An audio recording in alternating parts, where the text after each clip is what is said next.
Check. Check one.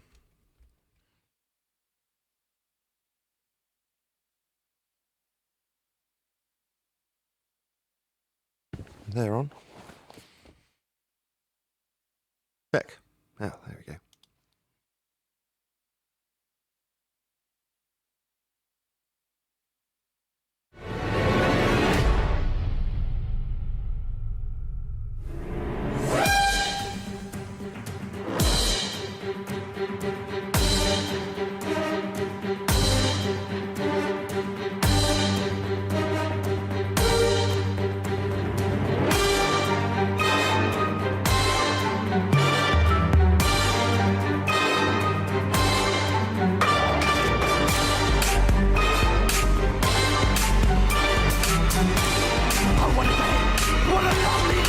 Welcome to Flat Earth Debate, Uncut and After Show.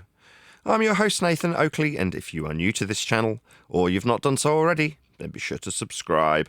Hit the bell notification icon and join button if you'd like to become a Nathan Oakley 1980 channel member and keep up to date with the Flat Earth Debate. If you would like to support the channel, there is a super chat that runs alongside each of these shows while they premiere, and there's also a Ko-Fi, Patreon, crypto and thanks button in the info box below the video. Speaking of Patrons, I'm going to do a quick shout out to all of you who do support me on Patreon.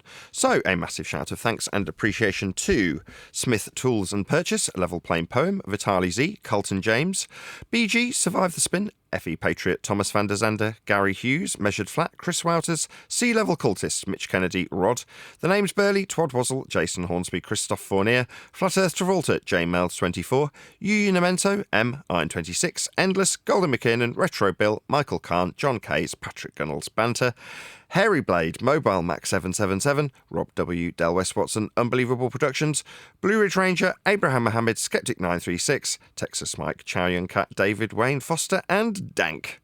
So another massive thank you to all of you for supporting me on Patreon. Now I will hand over to whoever is in Discord and Google so you can enjoy their dulcet tones while I set up for today's live show.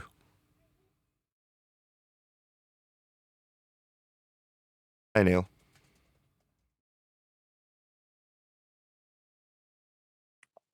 What's happening?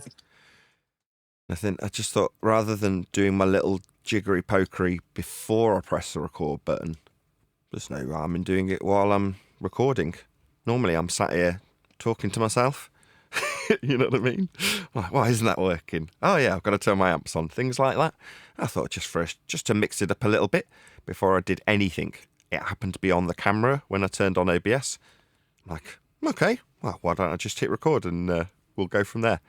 But that means, of course, I'm slightly distracted and haven't actually fully set up everything. But I can do that on the fly while I'm talking. I've done this so many times, I can probably do it from muscle memory. Anyway, how are you? I'm good. Well, that's good to know. I quite enjoyed yesterday's show. I don't know if it was the good temperament of the person that was our subject matter. The fittest Christian, I think he's called. I don't know. When people are just good people. So I got the sense from that guy that he was a good guy. Do you know what I mean by that? Yeah, a couple of things I didn't agree with him with, but yeah. Go on. generally, Let's hear those. Let's go with that. We'll start with those. What didn't you agree with him on?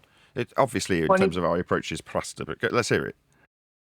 Yeah, when he painted all the pastors in the same picture with that the how did he say? How did he phrase it? You don't need to say. Just say stereotyping fallacy and go on to the next thing. Right. Exactly. The way he phrased how all the pastors got their education from. Like, I don't agree with that. There's a lot of pastors that read the Bible for what it is. There's a lot of flat earth pastors out there that read the Bible and it is what it is. They're not indoctrinated by the heliocentric nonsense. I mean, they were, but now they're not. Okay, fair enough.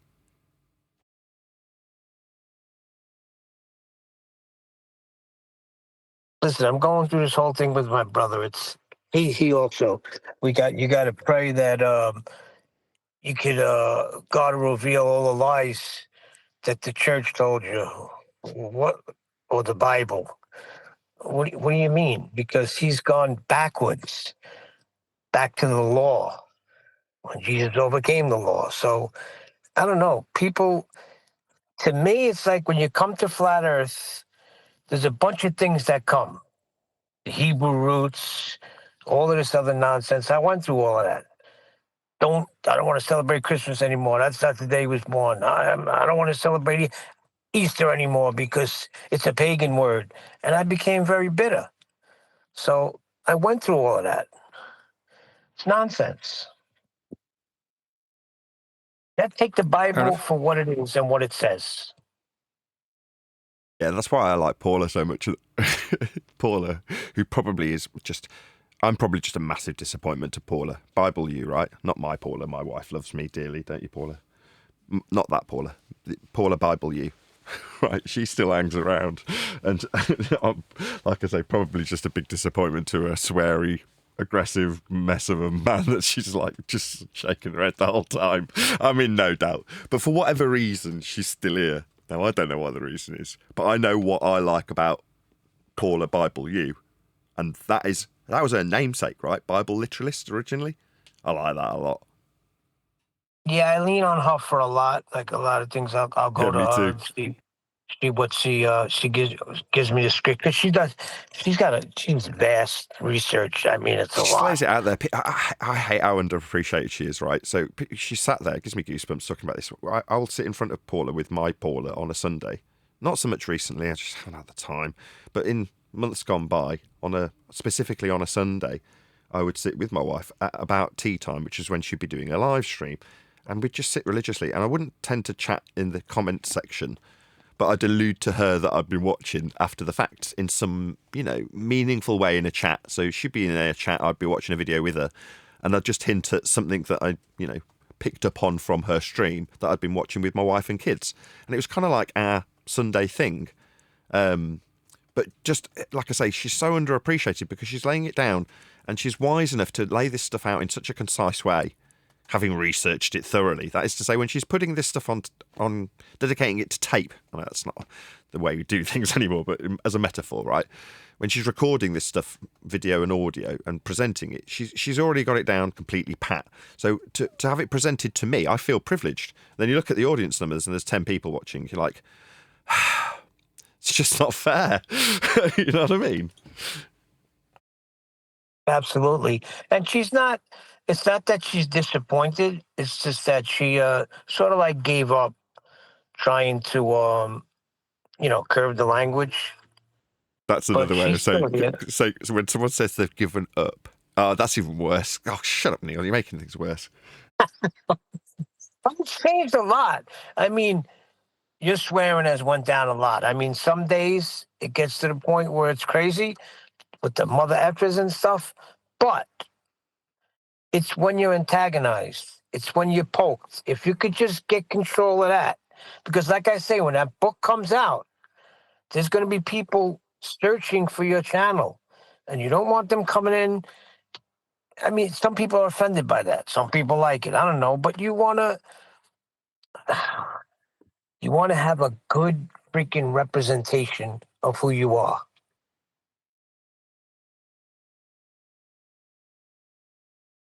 Yeah, I get it, Neil. Unfortunately, we're dealing with most cantankerous of subjects, aren't we? So on both sides, it's going to boil blood. Yeah, and you always let them know, and that's good because there is a reason for it. I mean, I just don't curse in conversation, but if I get pissed off, it comes out of me. Yeah, same here. But that's our own fault, right? You know, it's your own lack of self-control, and so do I, right? This is the thing. As soon as someone points it out to you, I immediately hang my head because it's like, yeah, I know. I am disappointed in myself. I have reflected on this many times. And when people say people don't change their behaviour, right? Leopards don't change their spots is one of the things that the guys on the behaviour panel say, right? The creature does what the creature knows and all those sorts of sentiments. You're like, ah. So is this just me? Am I going to be stuck with me being sweary like a sailor?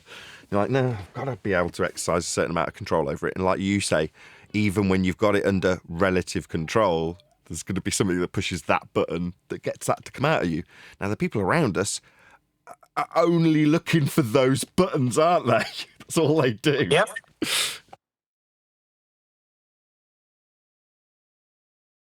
Yeah, like the guy was it yesterday? This guy came in. Yeah, with I'd his, love to have listened to that back. I just haven't had time. That's the thing. I'm so devoid of time at the moment. I should be poorly. Really. I'm definitely burning the candle at both ends.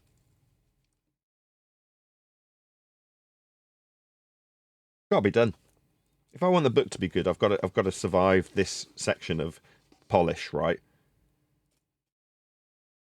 So I've just got to keep my head down and work, flog my microphones, deal with the customers.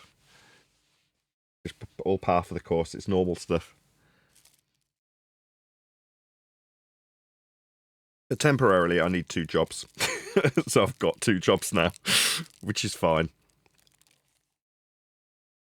Yeah, I still. My brother went to New York because he's got his air conditioning business, and he asked if I was coming to go to work, and I said no. I'm going to try to make it work here because it's not good being away from my family for 4 weeks, 8 weeks, sometimes almost 12 weeks.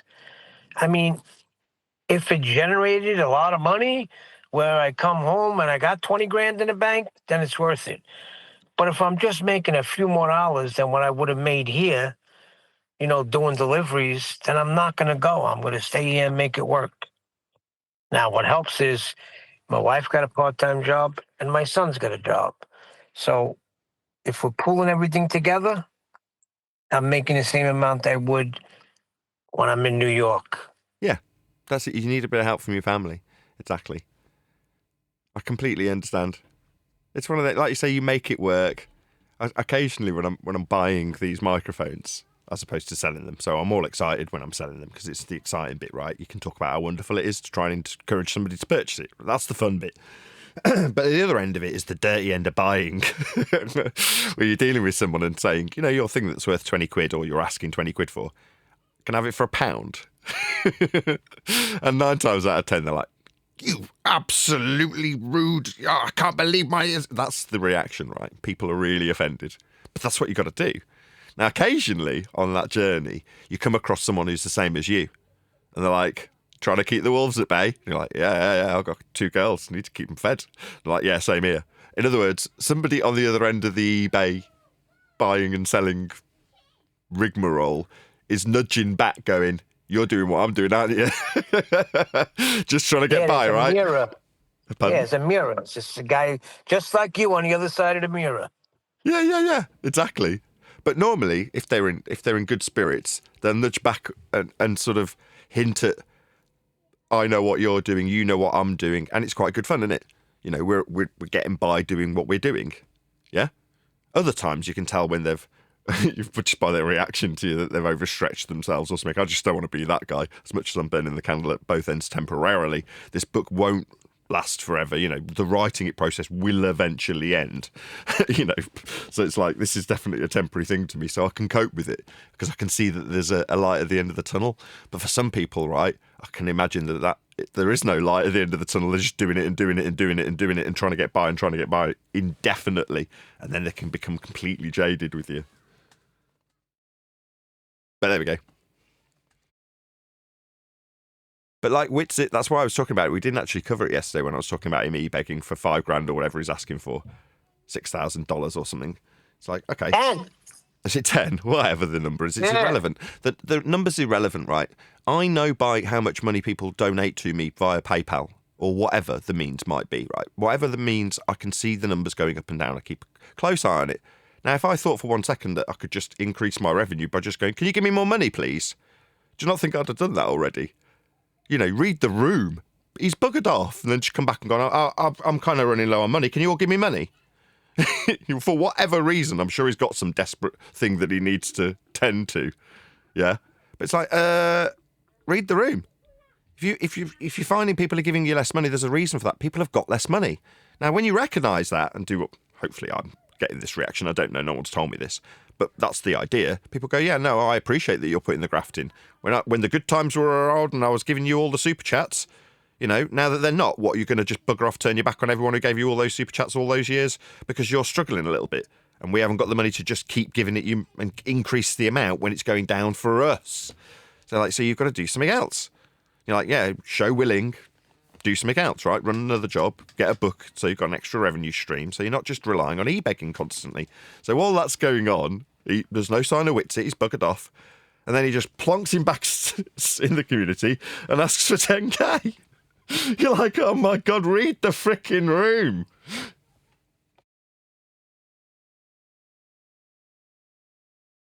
That's going to be difficult if the room is not covered in a hard-covered book. What, for him or me? For him, how's he going to read the room? He only reads hardcovers. I see what you mean. I was thinking about my book. Yes. Has it got a hardback? Yeah, I see where you're going there. Bit of an in-joke. You need to... Yeah.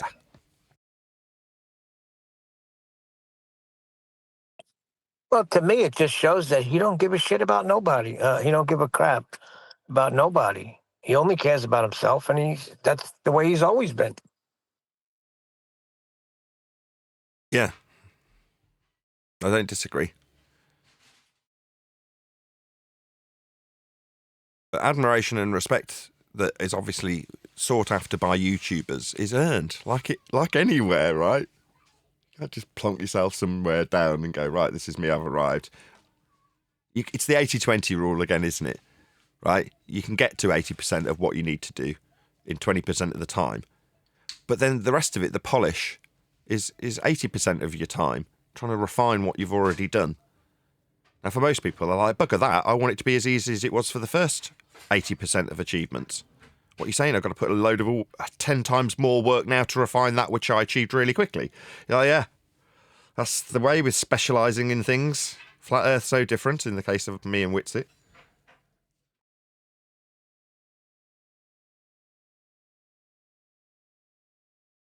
Well, the same way that this final experiment nonsense. Final asparagus. Yeah, final asparagus. The final. I can't even say it because it's not an experiment. But the same way it kind of like put a damper on things and caused a whole bunch of. Well, I thought it was good because it got rid of all the idiots. All the chaff is gone now. But I believe when your book hits, it's going to be a rejuvenation. I feel it. Maybe not. I mean, I don't have that lofty of an expectation in the short term for it. But I do know in the long term the book will be around for a long time because I know what's in it, I know the quality of it and how refined it's become with not just me and my 10 years experience, but with lots of other people and their 10 years experience all pooled and then polished. So, my original Just Me book has gone through lots of people's hands now to be refined by them. So yeah, it's still my book, but it's 10 times better for having been refined by people around me that want my book to be exceptional. And that's nice, right? To have that kind of support around you where they're like, no. When your book comes out, I see your book as a representation of me to the point where I want to make sure your book's absolutely perfect. So let's go through it. And you're like, that's back to this showing willing. It's like, no, all these people around me doing that is, again, another reason why I've had to take off a second job, basically. Because it's like, well, that in a way, with the number of man hours that are being put into the book is similar for them, right? So it's like, well, if I've got to have a second job to keep my head above water, to keep doing the YouTubing so that people can help me doing the book. So eventually the book's done and I don't need a second job. I've got a second revenue stream from the book. And I've then got more time to do more videography and maybe go out on tour talking about the book. It's like things will work out in the end. It's just, right at the end is where it's so easy for it to all fall apart if you don't proactively do something when you see that, oh, hang on a second. If I carry on this way 3 months from now, I'll be out of a house because I won't be paying my mortgage. Yeah, you got to hustle. But there's one thing that your book has over every other Flat Earth book that came out. We talk about measurements. And that's going to be the key. That we're regular, everyday people are going to be able to catch on to that. Their eyes are going to be opened. I feel it. I know. I Yeah. got good discernment. Yeah, I knew the power of Earth measured flat the moment it was contemplated. The realization comes, and you're like, nothing else matters. So when that was going on, we had people like Lumpy. I think he was Lumpy, and there was another one similar to him, going, no, you can't say it's measured flat. Like, this is weird. Why am I being told that? On the one hand, I'm recognizing the majesty of this fact, and I'm being told I'm not allowed to say it. Now I'm telling our opponents, don't use our stuff. And it was Book Sodbuster I was referencing yesterday, saying, don't use our stuff. It's like, that's interesting, Book Sodbuster, that you'd like my words so much. Lots of people like to mimic me. Yeah? There's only one me, I'm unique, and I do come up with some awesome catchphrases that people like to imitate. So I said to Book Sodbuster, it's all right, Sodbuster, you can use my stuff, no worries. But yeah, while that was going on, people were telling me, you can't say it's measured flat. Yeah, I can, because it is. Very interesting that they'd be trying to tell me not to, at the point that there could be some potential for me to be second-guessing myself. Now, they didn't know that, but there was people around me suggesting I should second-guess myself. Why? Look what's on screen, what's flashing by. Everything that we do with respect to Earth and its surface is a flat measurement. Always. But back then, I had one or two and an inkling that there was more. Now I know it's all of them, without exception. But back then I didn't, and there was people working on me to make me think otherwise. Interesting, wouldn't you say, Neil? Yeah, they want don't say say the reference is measured flat. You can't say the Earth is measured flat. They wanted all different type of wording. It's very strange. The reference was what? Oh, Earth. Exactly. Yeah, very interesting. But like you say, the biggest strength of the book was something that people were telling me I should second guess myself 12, 18 months ago. No. No, that'll be the reason the book's still on shelves in 100 years' time. Long after, it benefits me. That's to say I won't be getting any financial benefit from it. I'll be long dead. Like Robotham. Is he benefiting from his book? I'm thinking no. He's dead. He wasn't talking about how Earth is measured flat, though. Well, we are. And it says that in my book. That's going to be the catch.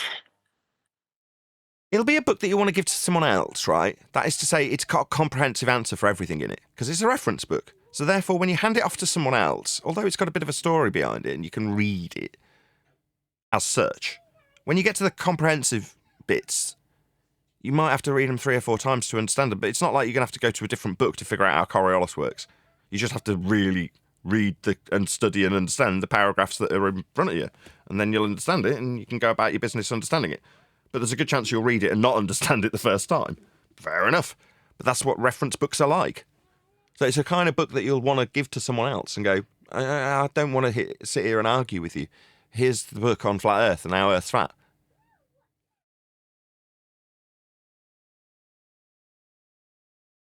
Yeah, there's a few people I got in mind that I'm going to slip that book to, and that's perfect. I mean, why argue? Just read this book and then come back to me. I've got to do 2 tours, right? When it's starting to get wrapped up with the publisher, I need to do an initial pre-tour to establish who wants to promote the book, because they can have a third of its value when it sells. 30%, I should say. I have to get out of the habit of saying a third. In any event, they'll get 30% of, and if they're up for doing it, they'll be putting links before it comes out. So when someone comes and they start talking about it and it's available for sale, they've immediately got their bank link to the affiliate link. But I need to arrange that before the book's actually available.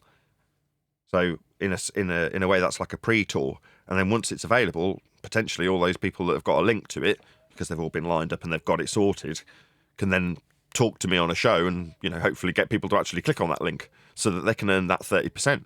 Because I don't think everyone's mercenary. I'm not suggesting that. But I think when you say to somebody, you can earn 30% off the book, they're like, well, how much do you earn off the book? 30%, same as you will.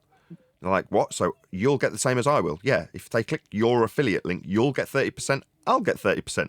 Publisher will get 30%, and there's this extra 10% for the publisher, but that's a different story. Nevertheless, I was going to ask you, where's that 10% go? Oh, it's one of those. Look, it's actually still, once I've looked into it, still lower compared to the other market values like Amazon and various others that want more. It's just that crappier elsewhere, believe it or not, as much as I'm questioning it with limited knowledge about it. When you start looking into it, you go, oh, actually, that's fairly not even par for the course. It's better than usual. So I don't know. Whether or not it gets questioned and queried, we'll see in future. There'll be certain contractual obligations on both sides and limits in terms of numbers and unit sales and time periods. That'll all get sort of ironed out just before it goes actually out for sale. But I don't think there's anything untoward in that regard. But it's not really relevant to the guy who I'm telling you get the same as I do if it sells. Yeah? That guy will just go, really? So I don't do anything and get the same amount out of the book sale that you do? Yeah, basically. I wonder what's going on with Fisherman in a Box. He hasn't come out with like a show for a while. Like he's only got like 5-minute shows. Usually every week he comes out with an hour show. I'm sure It hasn't. At least he's putting out the 5-minute videos. I watched one today. Yeah, he got the 5-minutes. They come out, but he usually has like a good long 1-hour show. But I know he's game for being part of it. I don't know if he contacted you yet.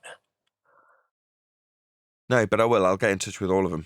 And I'll put out that word maybe on today's show as it starts to creep towards the time, that is. It's like, drop me a line, get in touch with me. Tell me you want to actually be part of me promoting the book, because it becomes the book rather than my book when you're getting a certain cut via an affiliate link through promoting it. Brian's got a channel. I'm sure he's going to be part of it.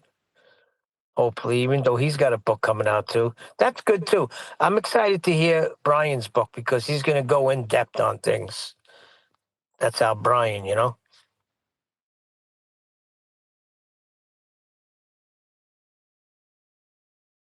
Right, and then 10th Man's got a book. I know that for a fact. Oh my God. Seriously?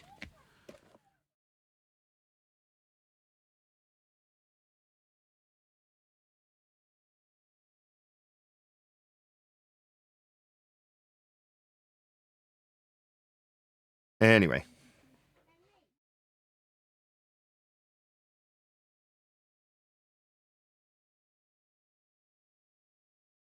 Hello, everyone in Discord, by the way.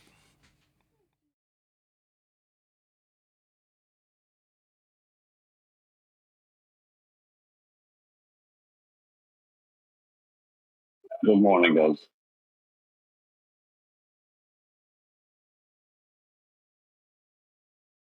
Who's that? That's me, Vitaly, Neil. I'm Harley's over here at work as usual, swapping out some electrical circuit breakers. You're an electrician? jolly good. Yep. Yeah, so what do you think about Nathan saying that the UK's got a better electrician system than we do? We have. I'm not too familiar with the UK system, so it's hard for me to say, to be honest with you. I mean, I know it runs on 220 volts, Yeah, like most 240. of Europe, but but it's hard for me to say, Neil. Yeah, that's specialist over in the States. If you wanted that, you'd have to have it installed for, like, if you've got a generator or something, you'd have to have a special electrical install done to achieve 220 or 240, right? Yeah. Right. I actually just got an approval from our local, what's called electrical company here, Con Edison, for a 3-phase 400 amp service in the residential zone, and it was approved. So that's something that doesn't happen quite often. Right, but we get that almost, not quite to that standard, but almost just standard. That's just what we have. Yeah. Let's see what you're So I saying, think because my brother puts it. I think you have a single phase 220 system, not a 3-phase. I think Correct. 3-phase system would also be something that would have to be, requested, especially from the electrical company or for commercial applications, I would assume. Yeah, that's obviously for something far more than any house is going to ever need. So yes, 3-phase. You talk about something that might be pulling kilowatts of power, right? Presumably something big going on, right? Yes. Yeah, I get it, but you understand what I'm saying, though, right? To get to a similar level that we get as standard, it's going to be a specialist install in the States. Yes, it's a look. I understand what you're trying to say. It's a cleaner service, right? Basically, like a cleaner distribution. Yes, If that makes any sense.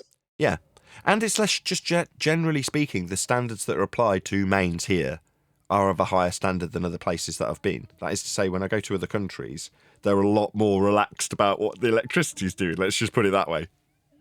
Oh yeah, I'm from the Ukraine originally, so so you'll know exactly Poland, what I'm talking about. Ukraine, Russia, so I'm familiar. Right, exactly. So it would not region. be unfamiliar to, let's say, in the Ukraine, move a picture and then find that there's an open box with live wires behind the picture, for instance. Oh, no absolutely. way. Yes, way. There's yes, no conduit, no BX, and no nothing. Yeah, You just yeah, throw yeah. wires on the wall and just plaster over it. Exactly, you've got it. That's what I've experienced. Right, and we're at the pinnacle in terms of mains. Right, now, we moan about everything. Brits, like Adam moaning about potholes. Like, when you boil it down, we don't know we're born in England if we haven't experienced other places. We've got it really good. Yeah, absolutely. I could agree with that. I remember one time I put a mini split system in with my brother in Brooklyn, and we had to wait for Con Edison to redo something so we could charge it up and get it started. Is that what you're talking about? Where they had to change No, I'm what they thinking what originally you had to had? do was probably something to do with the meter, I would assume, or maybe the service was locked down or something. No, it wasn't strong Like enough. the only time Con Ed ever comes out to like a job is to energize or de-energize something. You know what I mean? Actually, no, they don't even We had to de-energize. wait on We them to. de-energize for them. I'll find out right now what he had to do. They had to change. They had to change it from whatever it was to something higher. Oh, they probably had to upgrade the service. So they probably went from 100 amps to 200 amps. And then the mini split system that you guys installed was probably just didn't get power until they upgraded that service. Well, I'm just assuming here. No, that's what it was. Yeah. Yeah, no, I've been in this game for quite some time now.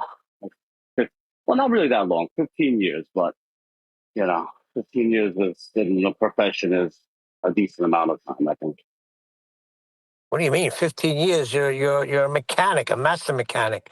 5-year apprenticeship, and you got 10 years of mechanic. That's good. Well, I'm a master licensed electrician in New York City and in Florida. Even though I haven't pulled my Florida license yet, I passed the exams, but I haven't done anything with them yet. Yeah, electric is one of the things I shy away from. That's what kind of attracted me to the whole flat Earth thing was like I want to say like early 23. I started seeing a bunch of videos on Twitter, not from flat earthers, just from like random accounts about gravity and density and buoyancy. And then I heard Whitsitt start talking about electricity and magnetism, and that really fascinated me. You know what I mean? It really got your head going and this and that. And then I think it was somewhere like August of last year was when I came across you guys, and luckily I did. You know what I mean?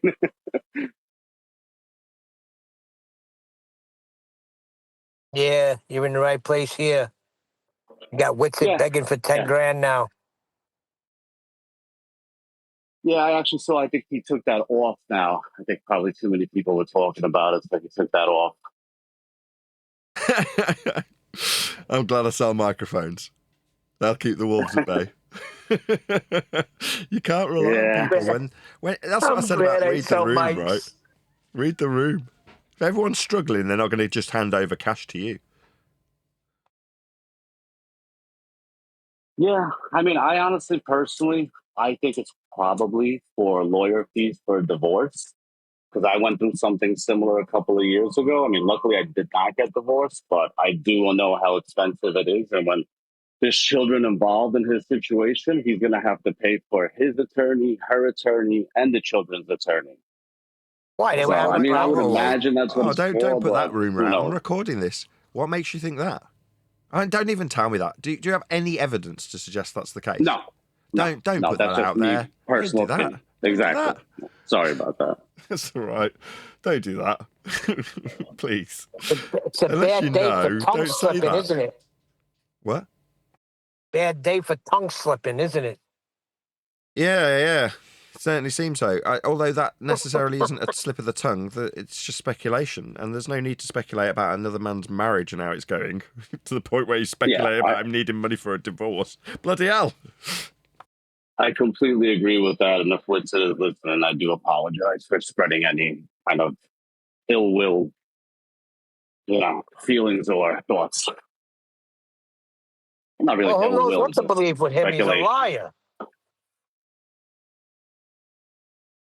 Yeah, but you know what? I will always be grateful to Witsit for bringing me into the subject, just like I'm sure Nathan is to Mass Powerland, whether he agrees with him now or doesn't. Yeah, but Matt Powerland ain't talking nonsense. There comes a point where, okay, yeah, Dave Weiss was the one I heard mention Flat Earth debate many years ago. I'm glad he did. Served its purpose. But once you stab Nathan in the back, that's it. It's a direct attack against everybody affiliated with Flat Earth debate, and I got no use for you.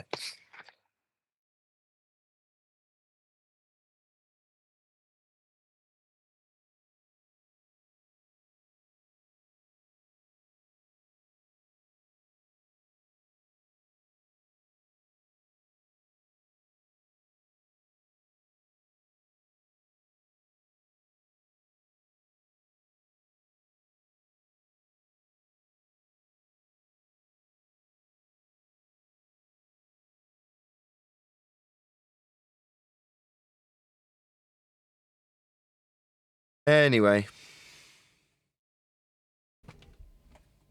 Oh, on another note, Nathan, I know I asked you this, I think like last week or a couple of weeks ago. Is there anybody in this Discord right now that is not a member of Nathan?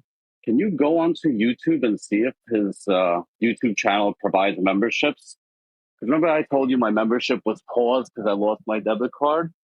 I can't seem to do anything. I go on your site, there's no options for memberships anymore. Okay. I mean, there definitely is when I look at it. So I don't know what to say. There is? Yeah, maybe. All right, so it's definitely it's my issue then. I think so. That's what I just wanted to make sure if it was on my end or everybody's end. You got to ask somebody. When I became a member, I had to get walked through it. I didn't think I was able to either, but they I forgot who walked me through it. I think it was Godzilla. He walked me through it, and then I was able to purchase a membership on my own. There's something you got to click, and then it takes you somewhere else, and then it has it right there. Yeah, no, I remember I actually had a hard time when I first did it as well. But then, I got it, and then it's just I lost my debit card, so I got a new one. So when the month ended, it just paused it, and I'm trying to go in and change, like update the payment method, and it's just not letting me update the payment method because it says you got to go to the site, go to memberships, and update it there. The only thing I see is that I had a Penguin membership, and that's it. It doesn't give me like any option to do anything with it. That's probably on my end. It's definitely probably me. I don't know what to suggest. I'm really sorry. No, that's all right. I'll figure something out. Memberships generally are relatively new for YouTube. I know they've been around for several years, but they're still relatively new. So there's going to be things that, with regards to reinitiating old memberships that have lapsed, they could refine it, I'm sure, and probably will over time. But for now, it's gone. This sounds par for the course, as in its clunky nature sounds about right.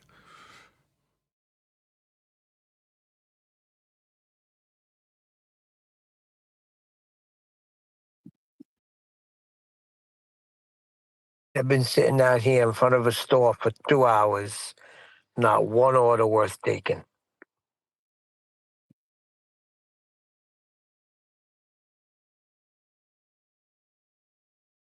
Does someone else just pick it up then? Yeah, you travel to the other stores, it's the same thing. This is the main one here. But my wife was showing me these things on like these screenshots of some people that got like $500 orders, $485 orders. I'm like, that can't even be true. Because when the way Instacart is set up, it's like a free for all.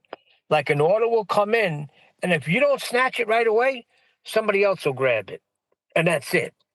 It's not like DoorDash where you got a certain amount of time to either decline it or accept it. No, it's open game. Whoever grabs it, grabs it. And that's very stressful when you see one come in for $90, but you have to check how many miles, how many items are they getting, and what the tip is, and what store it is. So what you can do is just click on it right away. And then if you don't like it, you cancel it. But they only, after 15% cancellations, there's a risk of deactivation. And guess where I'm at?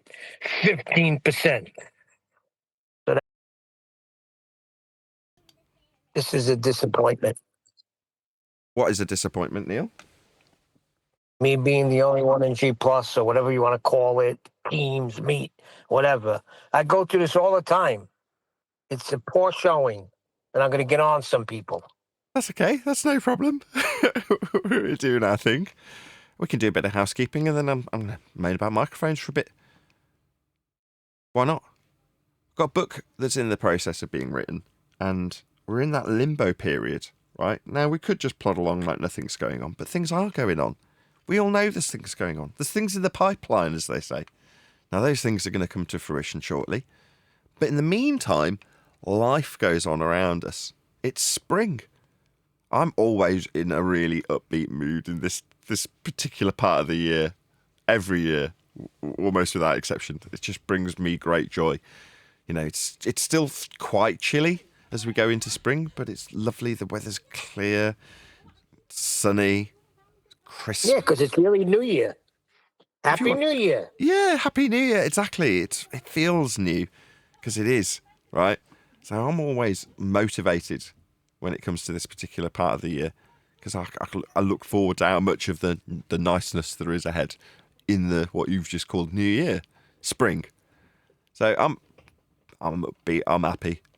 Obviously, I've got things that are going on that's stressful, more so at the current time in my life because I've got other things that I don't normally do going on that are new and exciting. In the case of microphones, some people were like, new and exciting, it's just microphones. I'm like, yeah, but I've turned it into a little business as a side hustle to keep my head above water, where typically I'm just about keeping my head above water by e-begging. Literally. Well, I haven't had enough time to e-beg. That's not true. Times are tough. And therefore, while we're writing the book, there's no time to put in the extra effort with extra videos and things. So for that reason, I've fallen back on, well, I'm telling my daughters all this stuff. You need a couple of extra, strings to your bow. This is what I'm telling my kids. You need to be able to learn a couple of other skills. This is what I'm trying to justify them learning several languages. Like, what happens if all else fails and you don't become a famous YouTuber or a famous singer or whatever it is that your dreams and desires would lead you towards? You've got to be able to fall back and be something boring like an accountant. So you need other skills. And for me, it's sales and purchasing in the case of what I'm doing currently. So I'm leaning back on that so that I can still keep my lights on because there's only so much e-begging you can do. It becomes distasteful. Yeah, just extra 10 grand like some people. Just say, hey, you got 10 grand? That's what we were talking about in the pre-show, right? Witsit was putting out a call to action to fund 10 grand, but he wouldn't say what for. Now, speculatively, someone in the pre-show was like, maybe he's getting divorced. Like, don't do that. That's not necessary. I know, strictly speaking, I'm now doing it in this live show. I'm now bringing it up, but I'm referencing back to someone else who I'm blaming for that. Now, we wouldn't in any way want to suggest that that is the case. But speculatively, people are going to speculate, right?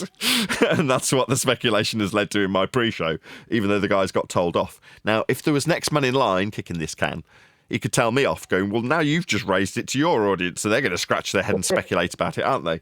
Now, that is not my desire. It's an example in this instance, right? It's a true example. I'm not just making it up. Someone did suggest that in the pre-show, right? But I don't suggest that. Whatever his reasons are, he probably has the same reasons as me. Why does he need money? Because he's poor. Same as me, right? Why do I have to take on a second job? Well, because I'm poor. Like anybody who does anything almost ever, you know what I mean? We're driven to survive. So, you know, him putting his hand out is his motivation is survival. Good for you, Witsit. You know, some of us have done other things that, you know, other people find quite egregious, actually. It's not all of you out there don't like me talking about microphones. But some of you really do hate me talking about them. Tough luck. In the meantime, we're writing a book, and it's going to be something that you can hopefully buy and support me that way. So if I tell you to go and buy a microphone, you're probably going to go, what? I don't want a microphone. But if I say go and buy my Flat Earth book, you can put it on your neighbour's table and absolutely rock their world, you might be more inclined as an audience of Flat Earth debate, right? Well, that'll be coming, and it's getting ever more polished as time goes by. We're going to be doing it later, in fact, today. So very exciting times. But in the interim, like a clockwork, like a clock, we're still going around, ticking through the motions, and we will still do a little bit of housekeeping. So feel free to pipe up if you choose to from the Discord server in relation to any questions, any answers to any questions that are asked over the next 10 minutes or so. So any evidence of a self-perpetuating molten iron core at the centre of a presupposed spherical Earth? Ridiculous.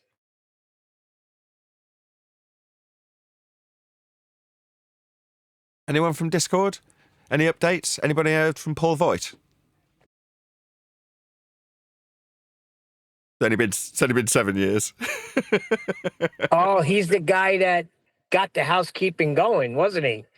Kind of, in a way, Is, yeah. right? Well, no, he is. I mean, well, no, the concept of housekeeping comes from Anthony Riley wanting to keep track of what we'd overcome in the arguments so that we wouldn't forget.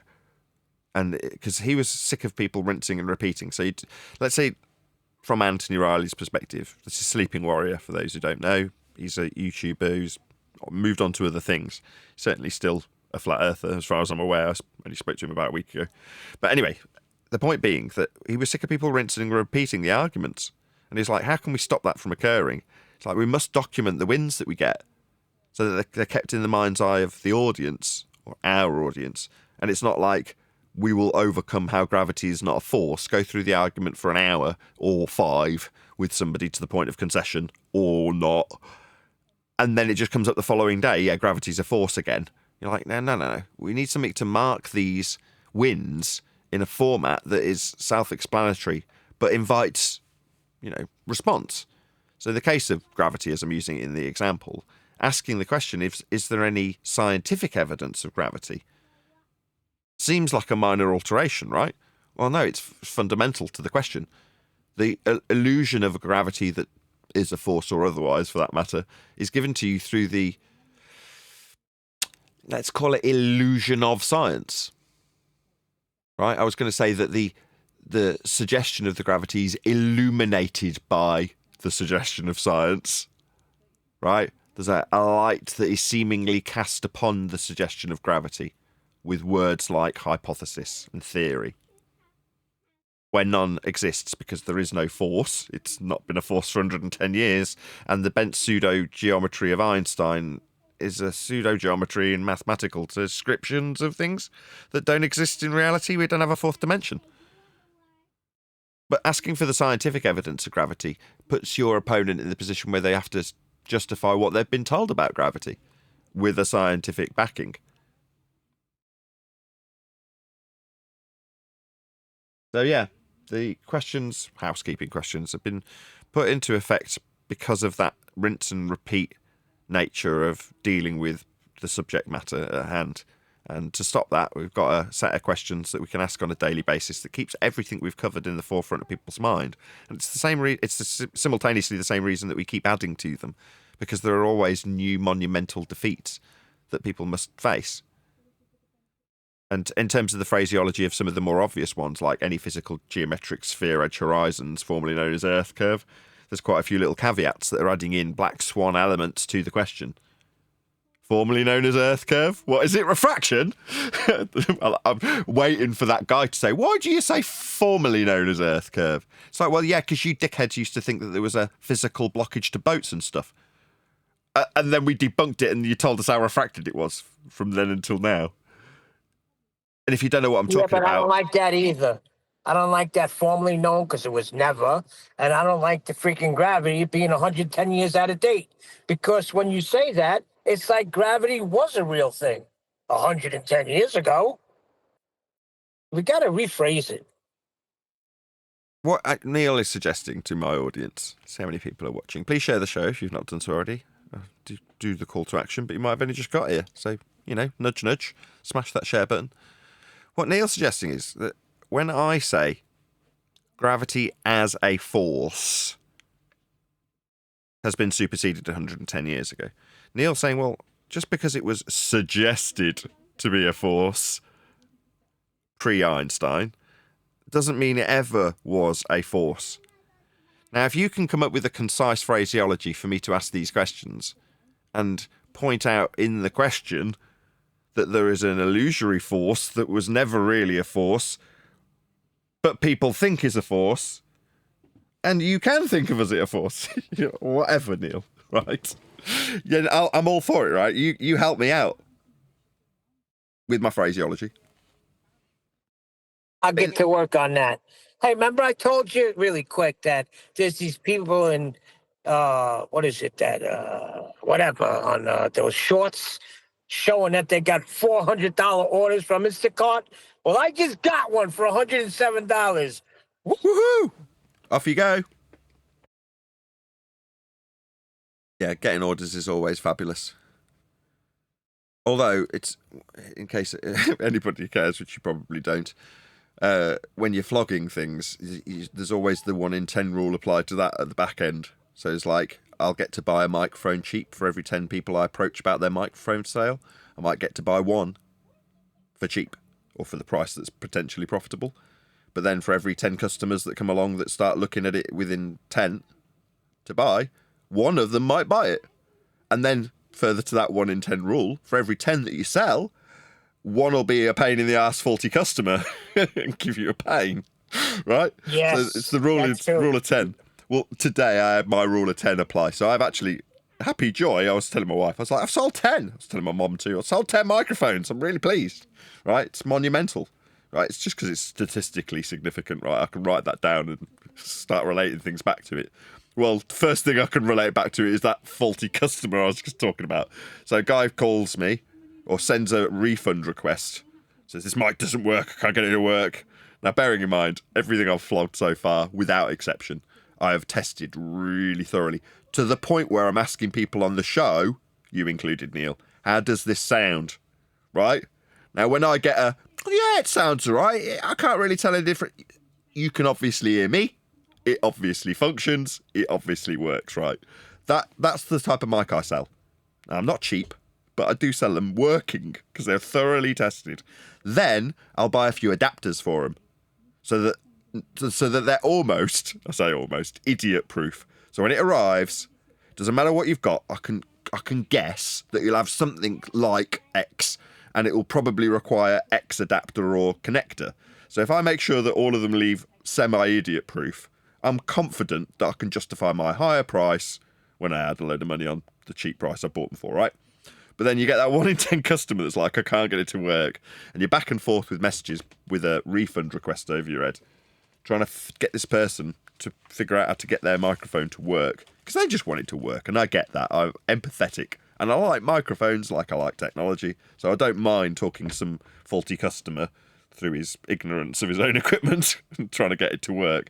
Now, at the end of that process, if you fail, that is to say the faulty customer can't get what you damn well know is a working microphone to work, you just have to accept that, in this case, I'll have to give the guy his 50 quid back, and I'll have to ship it probably at my expense back to me, only to try and flog it again after doing a quick test to make sure, no, it absolutely still works.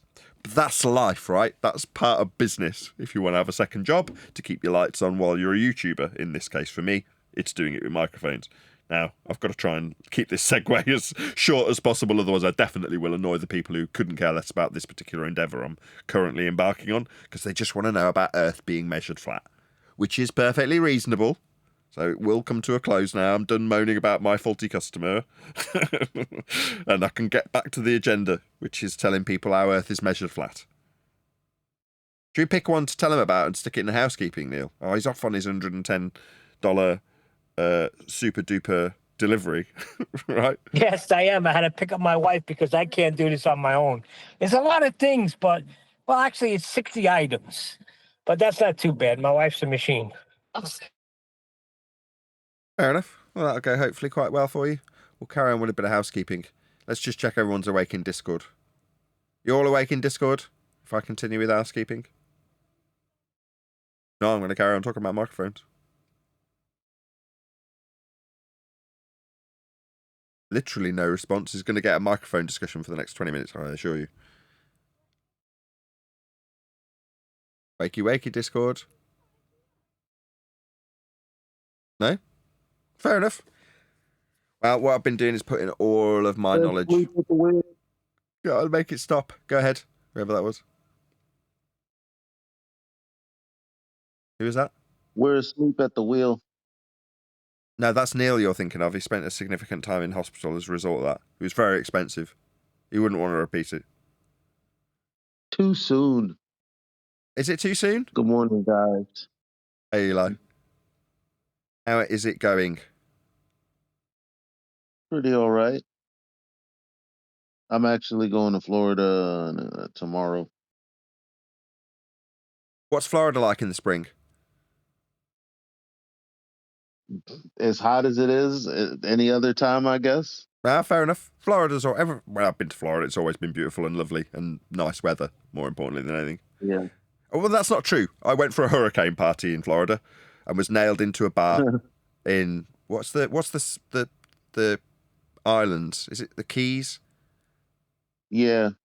Yeah, at one of the really southerly tips on one of those little islands.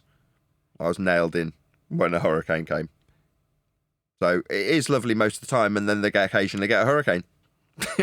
So it's not all good.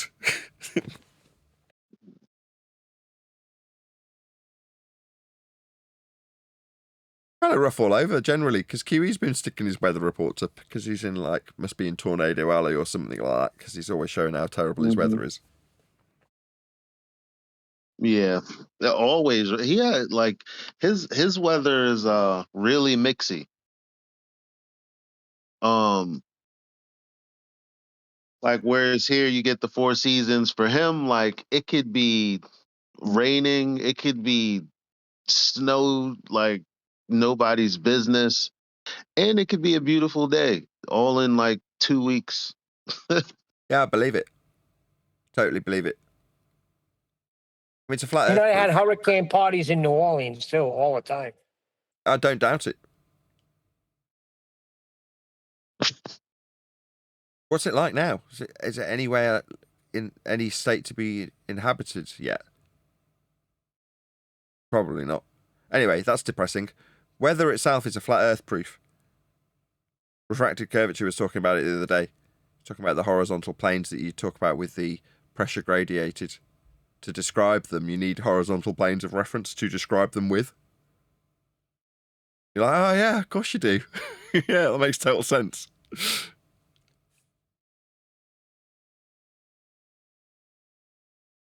All of the altitudes, everything's described with respect to sea level and flat planes of reference, including the layers, if you want to call them that, of gradiated pressure at the various different altitudes in bands that are horizontal. Right? So it's all with respect to a flat plane. Weather needs a flat Earth to describe it.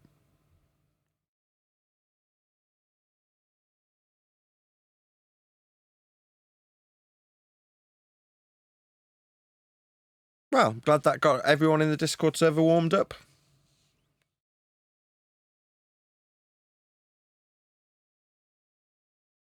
So one of the things I've been trying to achieve, right, when I've been buying these microphones is knowing... Oh, wait, time out, Nathan. Do you hear, you do? I'm encouraging interruption at this point, Eli. I will talk about it. I'm not keen to, but if no one's talking back... Oh, no, because Hayoko was talking. I wasn't sure if you were just, messing with him or... Oh, no, I've got him on mute. Sorry, Hayuka. No. You were hot micing yesterday, so I had to put you on mute, but I only had you on local mute. Am I on mute now? Yeah, we can hear you now. You're not hot Okay. micing anymore, fortunately. I wondered, is it correct? Is it correct to say that a 1 degree angle to Polaris equals 69 miles on the ground? 69 statute miles. Yeah, 69 miles. Statute miles, yeah. Seems like you already know the answer, eh? Why are you asking?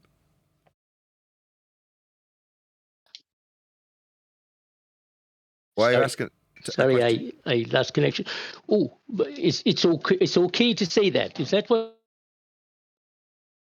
Well, you phrased it like it was a question, and I'm asking, given that you know it's the answer.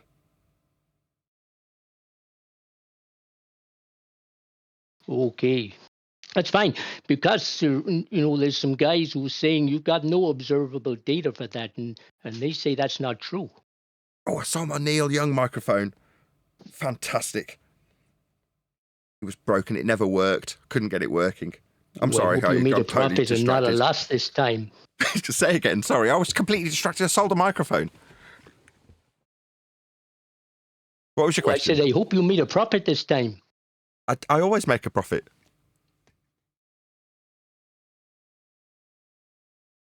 Also, so if you have a 1 degree angle to Polaris and it's 69 miles on the ground, then that gives you a distance to the equator, I guess. But a second ago, it was phrased as though it was a question. Now, part of your question has become a statement of fact in your next question. So ultimately, you already knew, like I'd already answered you. You didn't respond when I first said it. Now you seem to be opening your mic and talking while I'm talking, pointing out what is going on. So you asked it initially as though it was a question, but it's fundamental, like foundational to the next question that you've asked. Now, I pointed out that it seemed like you already knew the answer to that question. It's the second interruption in me trying to point out what's going on to my audience. Fun though this isn't, we'll try a third time to get to the end of this single sentence, summarising this nonsense waffle that you seem to be asking me about, even though you already know the answers. Okay, I was just checking because, sometimes I ask you a question Checking what? and you say, no, I never said that. Huh? Checking what? You already know the answers to these questions that you're asking. The 1 degree angle. Oh, hang on. I'm checking. It's okay to say that the 1 degree angle to Polaris is 69 miles on the ground. And then you have. Is that a question or is that rhetorical? So is it foundational to your next statement, rhetorical, or a question that you want answering? Which one is it? Oh, it's fundamental. It's a bit of a stutter. This guy's a wanker. Yes, it's a bit of a stuttery mess when I ask you, is it rhetorical? Is it foundational to your next statement? Or are you actually inquiring because you don't know the answer? Which one is it? That wasn't a it's been repeated. I said it's foundational. Oh, right. So why did you ask it as a question, like it was an if statement, if it's foundational? I explained that sometimes I ask you a question and you say you never said it. So I'm just checking. So you need to check whether or not foundational statements have been stated by me? Yep. Why? Because sometimes... do you need to go to the toilet, sir? Do you have a slight bit of constipation? No. Then, why are you struggling for that next word there, sir? Thinking on your feet, not a bit of a struggle for you there, stuttery? Or is it just talking through me while I humiliate you with your nonsense waffle that's trying to test me? Yeah, we don't need to test me on whether or not I've stated foundational statements there, Hugo. It's not necessary. Okay, and the circumference of the... So sit down and shut up. Yeah? I'm not going to start testing you on stuff. There's no need for this. So do you want to sit down and shut up? Do you stutter when I humiliate you with your abject nonsense about foundational statements that I have maybe stated or not? Shut up. You're getting told what to do now. Do you understand me? Shut up. Sit down. But you have a distance to the equator. Oh, do you not understand why being told to shut up means? You got nothing of value. I heard 10th man told you. I heard. God, let's shut him up. Dickhead.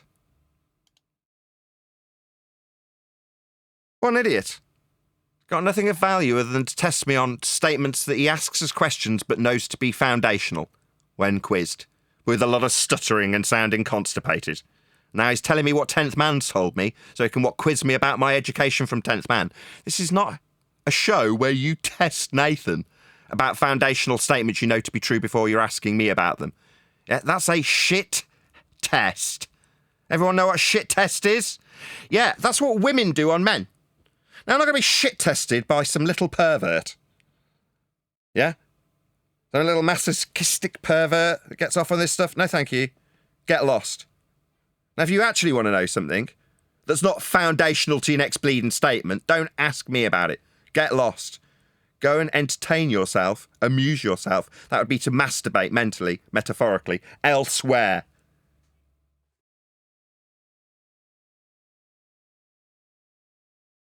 Yeah, sold the Neil Young microphone. Woohoo! I'm going to show you. I'm going to put it on camera. I'm so excited. So I hate it when you can't get them working. Obviously, you want to keep them all, right? And if they don't sell, you don't mind if they don't, fail. So this microphone, let's grab it. Oh, my panels are falling everywhere. So this is the Neil Young microphone.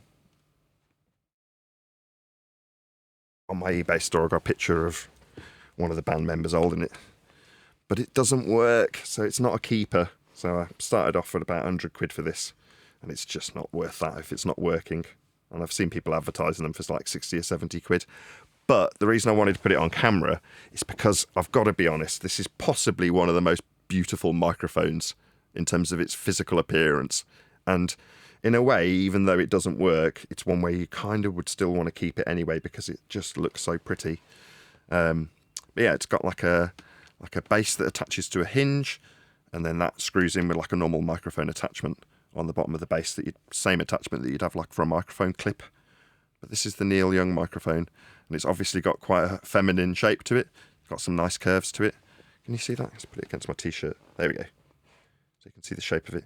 But this is just sold on eBay, which I'm not at all heartbroken about. Whereas with a lot of the mics I sell, I am actually heartbroken because I wanted, you buy them and use them. And like, oh, this is cool. I want to keep this.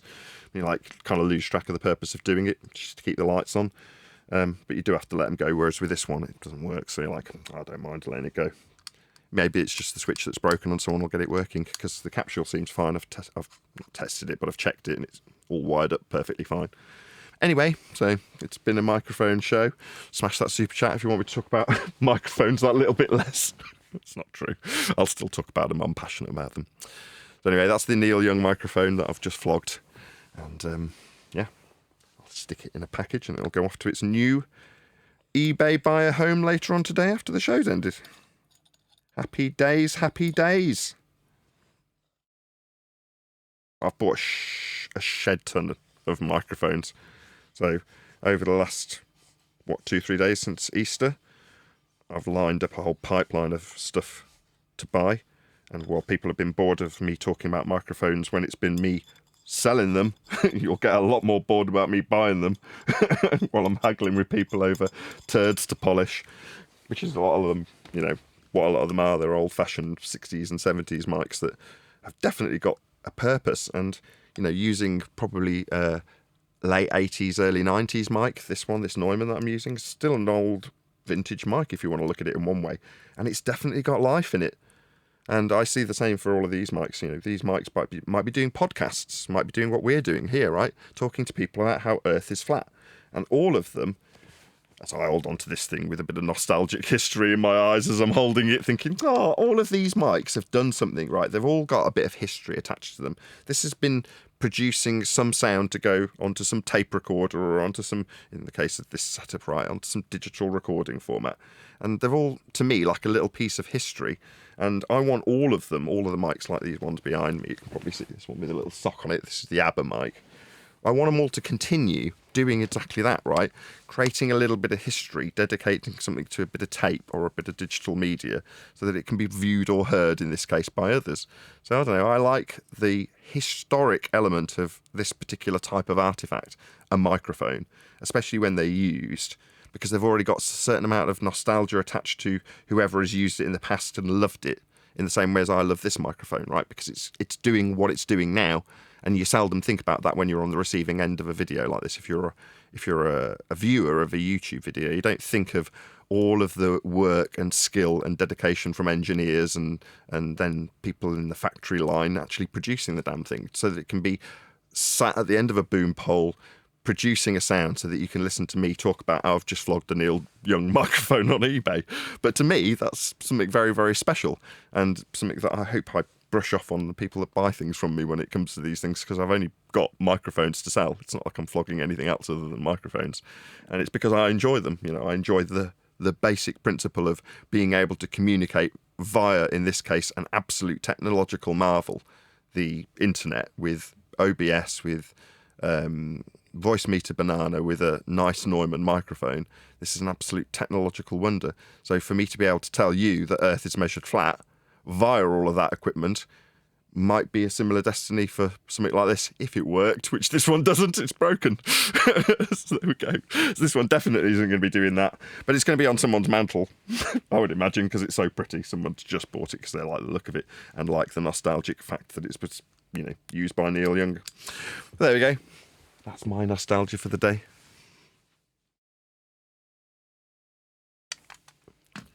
Other than testing us, right, what is it that the ballers have got to do other than try and wind us up now? Test our knowledge.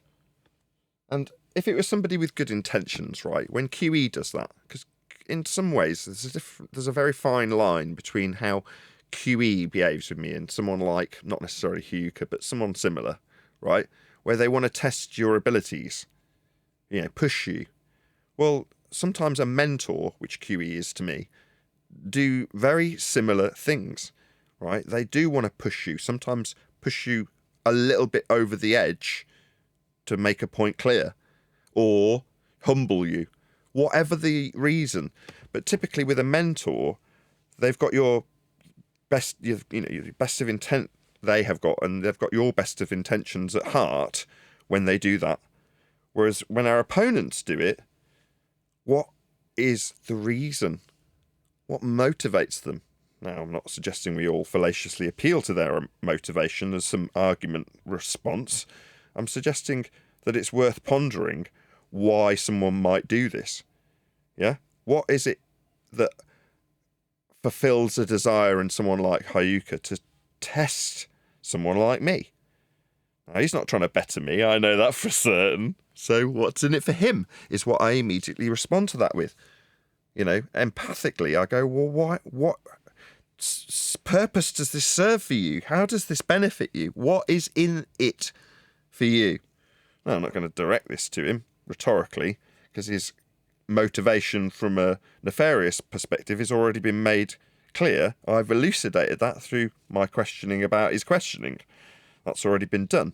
But from an audience perspective, you can do the same, right? You can reflect inwardly, like we were discussing on yesterday's show, about why someone would want to project their pain directly onto you if you're a flurf, or you've been asked, like in the case of that fittest flat earther. You've got the flat earth. I'm just putting my back on my ab mic. I'm fussy about dust getting in it. You've got to question why they would want to share their pain with you, which is all this is. Why does the pastor want to project out his pain onto his congregation, only to tell his congregation that he's already looked into it? Why would somebody behave that way? Now, I get that with Puka, it might seem like I'm playing dumb. There's a perception of the guru. It doesn't take long. You come into, hey, Chocolate, this arena as an upstart. And then a couple of years in, you're established as a community member. 5 or 6 years in, you're an expert. By the time you're 10 years into flat earthism, you're a guru, right? Now, I recognise there's a certain level of importance. I've been told this for the last couple of months, right? And it's been forced into me that I must recognise and respect the responsibility that I've rightfully earned. But there's a status that you achieve, and therefore that's why I'm being tested by someone like Hayuka. As much as me now pointing it out and glorifying it is going to piss someone like that off royally. I don't care. I know my status. I'm not afraid to highlight it. and highlight the reason people want to test me. Now, I don't mind admitting ignorance. I don't know everything. I found myself in a guru position because of being here for 10 years, and mostly I get by because of the information I've had given to me by the people around me, smarter than myself. But isn't that true of everybody always? Most of the time? Yeah. And good morning. Hello. Point being, once you recognise that, you can then start turning the finger or turning the assessment back on the person that's sharing their pain, as we call it. Why would you want to do this? Yeah? What are you going to get out of it? Now, you're easy to boil down because it's mentally easy to cope with. They're just paid to do it, right? They're just motivated by money. People are just that simple. It's just that black and white. If someone gives them money and they go and do it, it's like, nah. In life, currency has many, many forms, and the little pieces of paper that we purchase things with isn't actually very high, you'd be surprised, in people's pecking order. What motivates them? Money, they think motivates them. But it's often not. It's often something much, much closer to their heart or mind than merely the means of purchasing things. Whereas when people are like, paid shills, it's like, oh, come on. Don't boil this down to something so egregiously simple as this person was motivated by money and just did it for cash. No. Right? I don't know, I feel lucky that I recognised this many years ago. That I can't remember, it was a different guru that actually probably told me this, right? I don't want to give credit, but I'm just going to suggest that it came to me via a guru, as that's the topic. But there's more to life than money. And you have to kind of strike a balance between what you want out of life. Now, I'm very happy at the moment because I've got a very happy family. I sleep well. I'm tired. I do have to do a lot of work. But I get to spend all the time in the world that I want to with the two little sods that make a shit ton of noise. You know what I'm getting at. In other words, you can get annoyed with your kids when they're around you, but ultimately there's a reason they're around me, not in school, because I want them to be there. And being able to do that in life is the reason that I haven't got a great deal of money to afford to buy maybe a whole warehouse full of new microphones, right? Well, life has more to offer than just the means of purchasing things. Some people recognise that really early on. Some people never recognise it and they die thinking that they need to keep a few pennies one side. You can't take any of it with you. But like I say, other things motivate people. Shame motivates people greatly. Yeah? The fear of humiliation. I can't believe, now I've started looking into this, what a massive driving force that is in people's lives. Right? People are generally self-absorbed. They think everything revolves around them and everything is directed towards them. So some minor little glance up from someone else while they're thinking about something else, people perceive to be directed at them. The same with some That's utterance probably, of flat earth. Go ahead, Chocolate. Is that Chocolate? Or was it Eli? I didn't actually genuinely know who that was. Oh, Eli's on server deafen, so it must have been Chocolate. yeah, I was just gonna say, I think in the past maybe decade, I think one of the biggest motivators for a lot of these people that consider themselves our opponents are to make us sound wrong or to prove us wrong. Because there's this notion that, oh, because somebody thinks the earth is flat, they have to be wrong about everything.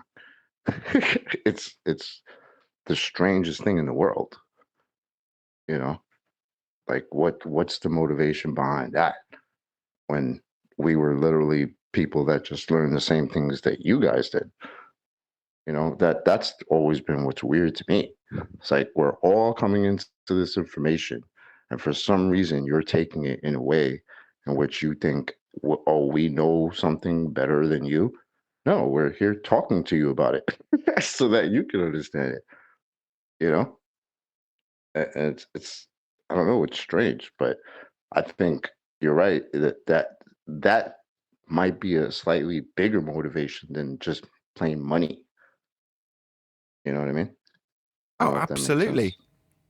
Yeah, it drives them absolutely nuts, and they need somebody to project that onto. We're there lapping that up like we showed on yesterday's video with that fittest flat earther guy. Right? He's there for the guy, the pastor, to project onto.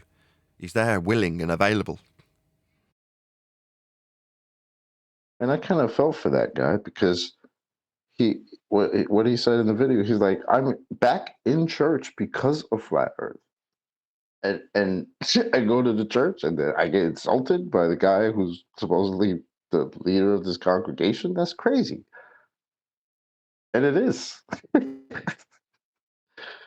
really is. Yeah. To the audience, it's worth asking before you start engaging with people about flat earth, if they're already asking the question or demoting it, demeaning it, rather than trying to overcome their concerns about it, recognize that it is their concerns. Even if they're saying, oh, these flat earthers think that, and then insert their concern here, and then they look at you to answer that concern that they've got. Yep. And I've got proof of that because once I started talking to my coworkers about it, I wasn't the type to just run up on them and ask them, well, all right, let me take that back. For a little bit, I was running up on people, just be like, hey, excuse me, where's the earth? Where's the curve of the earth? Like real silly with it. But after a while, I left that alone. And then they almost took the reins over for me. They started coming to me and asking me questions and wanting to know, oh, where's the flatness and blah, blah, blah. And I'm like, oh, is this bothering you now? Is that why are you talking? I thought you didn't like talking about this. Why are you talking to me about it? All right, so let's talk about it while we are. People are funny with this, man. The amusement goes beyond the Discord and the internet servers. Like when you do this in real life, like when you talk to people about this stuff in real life, it becomes very entertaining and amusing. Sometimes a little sad because it's weird to see how people react to just having a conversation about a subject, just talking about the ground. They take it to a whole extreme, but I understand the ground has become a religion to a lot of people. Because if you believe that the ground is a ball going somewhere, that's a religion. I was about to say the ground has become the sky. You know when you say the ground's going somewhere? Well, that somewhere is a place like on screen, right? I know it's the pancake that we oppose also, but nevertheless, the somewhere is the sky vacuum. So the ground becomes, well, we used to ask the question, let's put it a different way, Chocolate. Why is it that we're always talking about the lights when we're talking about the debate about the nature of the ground? It's like, well, because the ground has become the light, the sky, hasn't it? Yeah. Oh, look up in the sky. You can see the Earth is a globe. Like, huh? The ground isn't in the sky. Why would I look up to the sky to know what the ground is? That's a little weird, right? So, yeah. But the ground is in the sky, in their mind. And the lights in the sky are the ground. The lights in the sky are soil, as far as you are concerned, if you're a baller. Yeah. More ground. Yeah, the lights are more ground. Yeah, that's bonkers, isn't it? Now you think about, on reflection, you look up at Mars and go, well, that's a load of soil in the sky. That we could send a rover to, or maybe a helicopter. Let's forget that there's no atmosphere up there, or very little, according to them. But yeah, let's send a helicopter and a rover to the ground that's in the sky. Yeah, it's a little strange. Yeah, ignoring the straight-up second law of thermodynamics violation that is the gas not filling a sky vacuum, the lights at night are people's perception of soil being the sky. When you think about it in those terms, that's what you think the sky is. You think the sky is the ground. You think the sky is the soil, and that we're just amongst the soil that is the ground, that is part of the sky. So the soil comes from the sky in their rhetoric, quite figuratively and literally. Yeah? The ground itself has arrived from the frickin' sky in their rhetoric. It has though, hasn't it? Yeah, bonkers. it's really interesting to look back on it. But when you do, you go, wow, I was so naive, I was so deceived, I was so stupid. And then you go, hang on a second. Is that why I'm having this projected onto me by this third party? Yes. Yes, it is. Being at one with that means you can recognise that you don't need to project that onto the third party that is us as a flat earther when someone comes across it and goes, I don't want to deal with this. Flat earthers are stupid. Yes, that's a much better way of dealing with flat earthers are stupid. Let me tell you how these stupid flat earthers thought what I was thinking 5 seconds ago and they were wrong about it.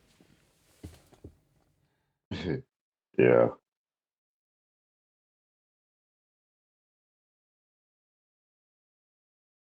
So there we go.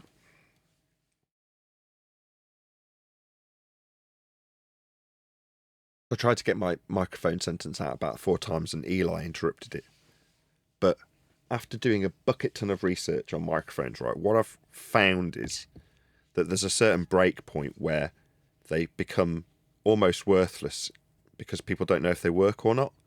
So people don't, they go from being worth, say, £30 or £40 actual value to nothing right quick because people won't take the risk on whether or not a microphone works. So then you go, okay, well, if you find some obscure microphone, you can do a bucket ton of research. Let's say it takes 15 to 20 minutes of scrolling through forums and finding people's opinions and people who've used them and their discussions on them and who made them and how they made them. And you can actually fairly quickly figure out if something's nice or not, right? And then buy it and then sell it for its actual value, showing that it works. And in so doing, you can, I don't know, make 10 or 15 pounds profit if it's a £40 item, which is lovely, right? And that's all I'm trying to achieve. So in some of the adverts I've been doing for these microphones, I'm saying exactly that. This is a really good mic. It's just nobody knows it's a really good mic. So here's how it sounds. Now, it'd been nice to have done that with the Neil Young microphone, but I never got to hear how it sounded. But with all the others, I do a quick sound check. I did it with a Philips yesterday, and I got the reaction in the advert. So I'm saying some of the people on my panel said they couldn't tell the difference between this and my Neumann. And then I cut to, in the advert, in the video in the advert on eBay, I've got a little video of the mic working while I'm talking to Neil on it, and Neil's going, yeah, that's the one. Yeah, I like that. Yeah, I can't even tell the difference. And then someone from Discord going, yeah, that sounds really nice. While I'm talking on some Philips condenser from the 1970s. You're like, great. So I can trim that out and someone can say, well, at least at some level, some people can't tell the difference between that and a really expensive microphone. Now, obviously, the really expensive microphone's better. It is better. Or otherwise I'd be using the Philips, wouldn't I? I'm not. But the point is, it's showing that it works. Functionally, it's good, sounds nice enough, and I can then stick that in the advert. Well, there's a whole bunch of them, so if you hated me talking about mics, you're going to see a whole bunch of 60-second or less videos, because that's what eBay accepts, going up on my channel. And fortunately, the YouTube algorithm is smart enough to not deliver them to you. So if you're here for flat earth content, they won't deliver them to you for the most part. It might suggest them, you might see it in your subscription feed, but it's not going to, ram them down your throat. But I do need them because I need them to go in the adverts, and until the book's written, I need the revenue, unfortunately. Now, I'm not going to suggest that, you need to start smashing the super chat to bolster my revenue, or I'm not going to start a GoFundMe like Witsit did. I can just make a few mic videos. Now, if we can all agree, that's my audience and myself, that you won't mention the mic videos going out that are like, this isn't Flat Earth. He hasn't mentioned Flat Earth once. He said it got a really good noise feedback rejection. He said there was great gain before feedback. What does that got to do with Flat Earth? Nothing. It's just a side hustle to keep me going while we write a book. Chill. It's all good. Doesn't mean we're not going to make Flat Earth content on a daily basis. I want to be sat here. This is fun. So if I wasn't doing this, I'd probably go nuts. So, the whole purpose of doing the mic videos is to make sure I can still do this. Yeah, not the other way around. I'm not segueing into mics. I'm already kind of getting a bit sick of it when I've got to that 1 in 10 customers that's not happy for whatever reason, faulty or otherwise. The customer, that is, not my product. But anyway, I want to be sat here doing Flat Earth videos. That's the main aim. The initial reason for getting mics as a thing to sell was because I wanted to improve the mic, to improve the quality of the sound on the show when it was a bit honky from the old Rode NTG3, which is a broadcast mic designed to be outside and therefore has a very elevated bass response, which some people like for voiceovers, but for me it just made me sound hoinky, like that's all I could ever hear from the NTG3. Now, could I have just EQ'd it out? Yes. But instead, I went through the endeavour of starting a little new business and getting myself a nice new Neumann for next to nothing.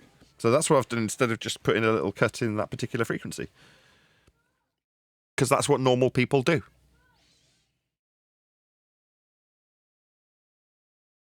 The real reason is because, and this is true for any microphone, right? Why does any microphone get any job for any purpose ever? It's because it makes life easier. So, for instance, if there's a particular mic that will make a cymbal sound brighter, because it's a particularly bright microphone, and what you want out of that cymbal is a bright sound, then not having to do anything on the desk, that's to say not having to twiddle a little treble knob to make it go higher in that particular region of frequency, because you just plug the mic in and it does it automatically because it's already got that characteristic. An engineer will pick that mic to do that job every single time. Now, if I can find a mic that sounds good on my voice, it has the same effect when I go out to anybody else if I'm going out and doing promotion for the book. Probably thinking, is this going somewhere? Yeah, absolutely is. So you're like, well, what's the point? Well, I say I could just put a little frequency cut in and the NTG3 would sound great, right? No. When I'm out on someone else's show, I have to rely on the sound source, me, going through the electricity lines, if you will, digitizing and coming out the other end and still sounding nice, without them at the other end doing what I would do with my old mic, which is put a little dip in the frequencies that aren't nice. So you want a mic that's got that characteristic already. For me, so far, this one that I'm using does that. So what does this all mean? It means that when I'm going on, let's say, Mark Sargent's show, so I get in touch with Mark and say, right, book's coming out imminently. We need to set you up with an affiliate link so that when the book sells, you get 30%. Then, when that's all done and it's out, I need to come on your show. When I do go on his show, I want to know that Mark's audience will receive what I say in the highest fidelity. It sounds nice. There's nothing honky or hoiny about my voice when it's coming through Mark's equipment, for example. So that was the whole purpose of doing this. Literally. And whilst doing it, I knew that I was going to be voicing over the book. So, for that reason, I've also gone out of my way to find a second mic specifically for doing voiceovers. That is to say, adding on top of a video, if it's an edited video, I used to just use the iPad mic. Well, now I've bought a second mic, an AKG, that is, it's dormant. Its only purpose will be for edited videos and the voicing over of the book once it's done. So again, all microphone related. Yeah, having researched what I would need to do a voiceover in an exceptionally well-treated room, which this is. Yeah, and when I'm saying to people on my own side that are helping me do the book and edit the book currently, that, oh, well, could I not just get AI to voice the book for the ebook? And they're all like, no, people will expect you to have read this book into the, equipment and, make it and edit it and turn it into an ebook or whatever you call it, the read version, spoken version of the book. So I know that that's done. There's going to be something I'm going to be doing. So again, I've picked microphones for that. So it's one of those things that's segued into me selling them naturally, right? Because I want a good microphone to do a voiceover for the book. Now, eventually, I'll flog all this crap and it'll keep the mortgage paid temporarily. And then the book will start doing that, right? The book will sell. And then every so often I'll look and go, oh, great, I've got 30% of whatever the book's sold for. I don't know what it's going to be yet. I haven't got a clue. But that'll be the supplementary revenue that will keep me going and keep the lights on, where currently flogging microphones at a small profit is doing that. So I won't be talking about microphones forever. I know there's people out there that want me to, it could last forever, and they're just dreaming of me talking about microphones forever. But they're probably ballers who'd rather I was doing that than talking about how Earth's measured flat. So I know who you are. Yeah, I see you in the comments. No, I don't mind you talking about microphones at all. Yeah, it's because it means I'm not talking about Earth being measured flat, right? Don't think I don't see you. Yeah, I know your game. Yeah, it's not going to happen. That's just there to supplement this. This is the main deal. This is the main affair. Hello, Brian.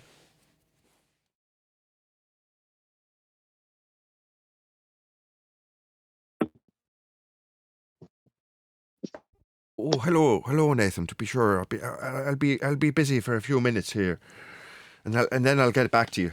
No worries, Brian. It's all good. It's good to have you. Aye, it's good to be here. Jolly good. 98 Excuse people. me, can I? You're getting better at that. I've stopped doing a Northern Irish accent. Ginger and civility. Whoever that was, go ahead. Oh yeah. Hello. Thanks for all your work. First off. My pleasure. Yeah. I just wanted to segue back to the mics. Hopefully it won't bother or it will, the people interested in that topic. But I think I have an idea to get you away from that topic as well, in terms of I'm a translator, and we'd like to translate the book to Spanish. And I have a very wonderful co-translator, and she's got a very beautiful Spanish voice. And yeah, I can record. I'm a musician, so I've pretty dialed into that. And just wanted to touch base with you. I tried to get in touch, but it's been difficult. I'm busy and so on and so forth. How do you say your name? Ventriloquim? How do you say it? Ventriloquorum. Ventriloquorum. Wow, I was never going to get that the first time. Beautiful. Oh, yeah. Thanks. A lot of people have problems with it. I love it. It's a mouthful, yeah. Oh, I love it. It's brilliant. Yeah, I definitely would endeavour to get in touch with you and Spanish translations and other language translations. Maybe not from yourself, but definitely that sounds like something that needs to be done. Spanish would be one of the first languages I'd want it to be in as a second language, as in first English, then Spanish. You know what I mean? Wonderful. Yeah.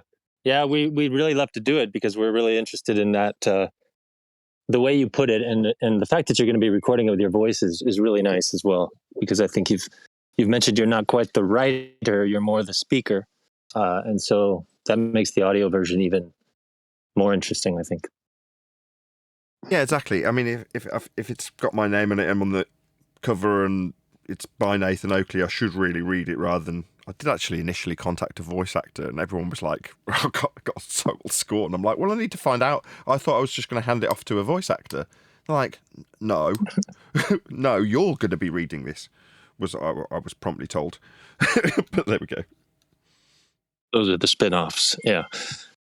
But I do need someone else in a different language to speak it, or read it, I should say. Mm-hmm. Yes, definitely drop me a line. Yes, I will inquire with you once it's done. Okay, great. For sure. Yeah, how should I do that best? Just drop me an email, nathanoakley1980@aol.com. Perfect. Okay, we'll be in touch then. Marvellous. Oh, I'm glad that's nice. What a nice way to round out the show. Hello, Brian. I was washing my hands. Come on. Yeah, when you called me there. That's all right. That was a nice way he put it. You're not so much the writing type. You're more of a big mouth. Yeah. Yes. I brushed over that quite quickly. It's nice that you could re-highlighted it where I brushed over it quite abruptly. I laughed out loud when you. I'm sure you did. What Brian's been doing, right, while we've been going through this bastard, I can't believe I have to explain this. Thanks, Brian. So while we're going through the book, editing it, right, I don't say very much because it's other people's input brushing up on what's already on paper. So there's quite frequent periods where I'm sat doing literally nothing, not saying anything. And lots of things are happening around me with maybe Adam reading it and Flatsy typing and making alterations, or QE reading it and Adam making alterations, but ultimately me with, like I am now actually, I'm kind of taking the pose, should be on camera, sort of sat like this while I'm watching things happen. Now initially while that was going on, it was incredibly stressful because I was trying to get involved and I'd stick my 2 pennyworth in constantly to the point where I say tearing my hair out, I haven't got any, but if I had, I'd be tearing it out. And it was driving me up the wall initially. Now, after time, I've chilled out, but there's a balance because of Brian, he's doing it just to piss me off, where I've got to put in at least a couple of words, otherwise Brian will say, yeah, this isn't really Nathan's book. Yeah, it's really QE and Adam's book, isn't it? And he's just doing it to piss me off and wind me up. And he knows he's successful. You can probably hear it in my stuttery voice. Cheeky sod. Yeah, I'll often ask Nathan how his book is going. Yes, very funny. Also, Brian, very funny. How's your book going, Nathan? Are you joining in with Adam's Would be book, he'll impossible. say? You're joining in with Adam's book that he's writing for you. Yeah. Very amusing. But they have. I give them as much, for that reason, right? You can hear it on an almost daily basis when I talk about the book. I talk about my getting by with a bit of help from my friends and the amount of man hours that people are putting in. The reason it's gone from being just a casual flat earth book to a reference book is because of Adam. Not so much Brian. He's more of a hindrance, I would say. He's not taking No, that you see, I can't join in on it. I can be there and say this or that, but I can't really join in on it because what I would do and what QE and Adam would do are two different things. I would say things, you know what I mean? So the problem is that even if Adam says to me, "How would you? What about this part? What let's say he or you know this kind of thing," I have to keep whatever I'm going to say very short and sweet because my way of going about things is different, and how I write something will be different. So I kind of can't join in on it. You know, there's nothing I can do in that way. Clear as mud. Hello, I had a question about purchasing a mic from you. I'd like to support your all your work, and I wondered if you had something for sale that would be good and simple to hook up to a computer without additional equipment. No. In simple answer, definitely not. They're all in requirement of an interface of some description between the computer and the mic. Don't buy a mic from me, right? That's not what I want people to do to support me, right? If you want to support me, buy the book when it comes out. Because you're Well, here, I'm gonna do that too, but yeah, do that. So, in the meantime, go ahead. Go ahead, do whatever that was.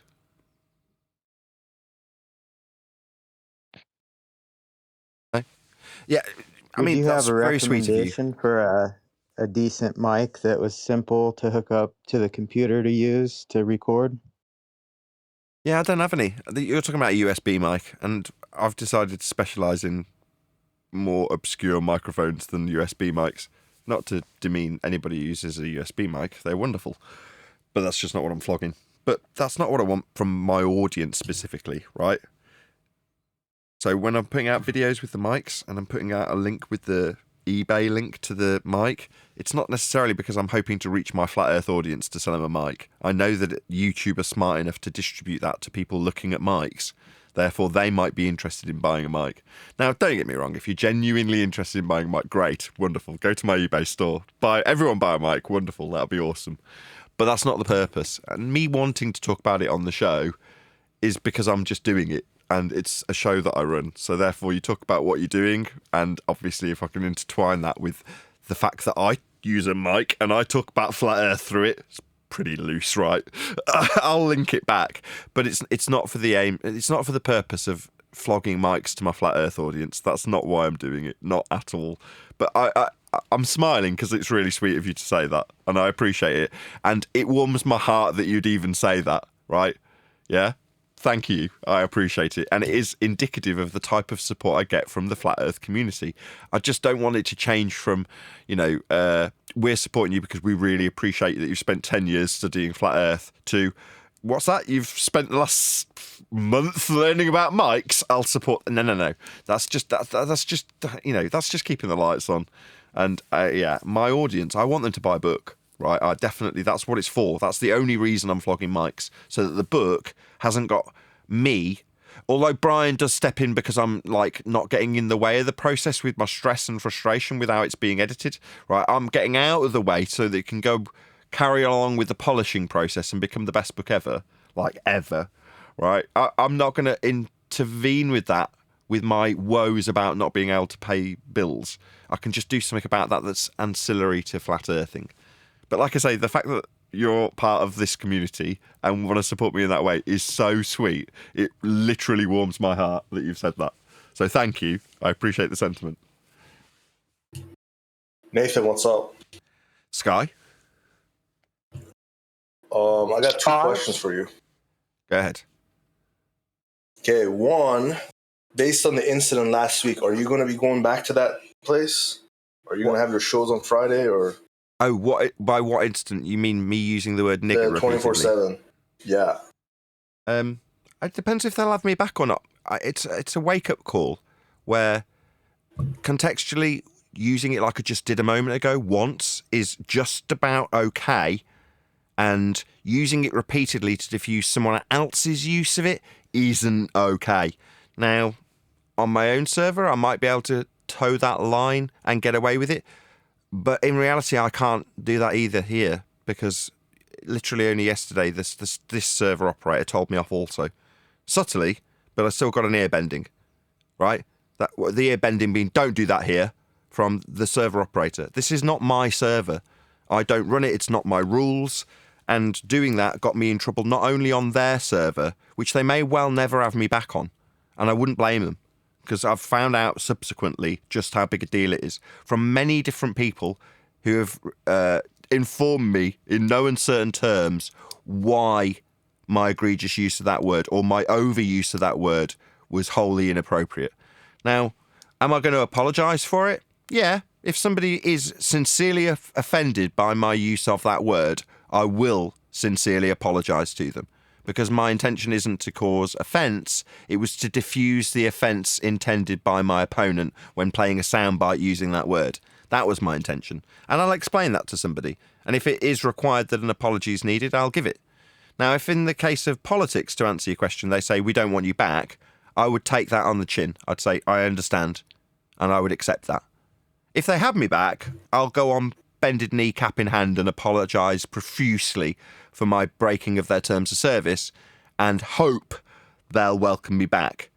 But if they don't, I would totally understand. I don't know what the answer is to that in terms of whether or not I'll ever find out. I may never ever find out. It might just be, I know I am banned, though. Let's put it that way. I did ask them to unban you, though, but we'll see. Yeah, but I can understand why. I've broken the rules. Sometimes you have to take it on the chin that you've done something wrong, and you have to accept the consequences of that. Yeah? That's life.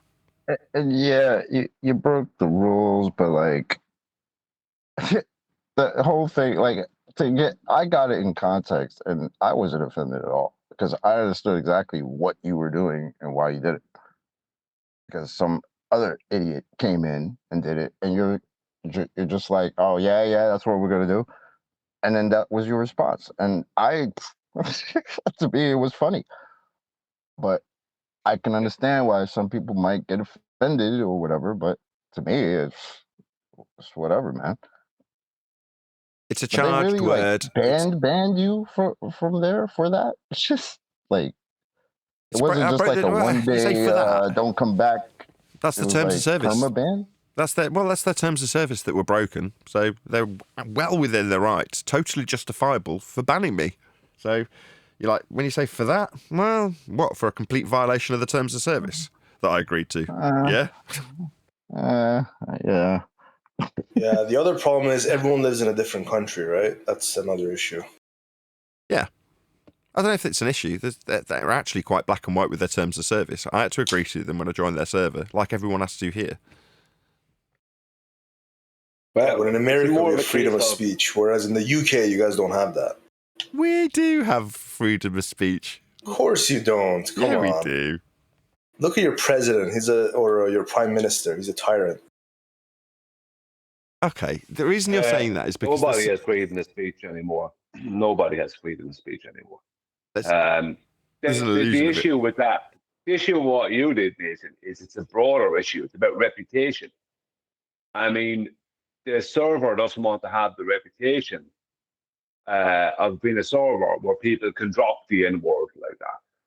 Even regardless of the context, the outsider doesn't know the context of how or why you use that word.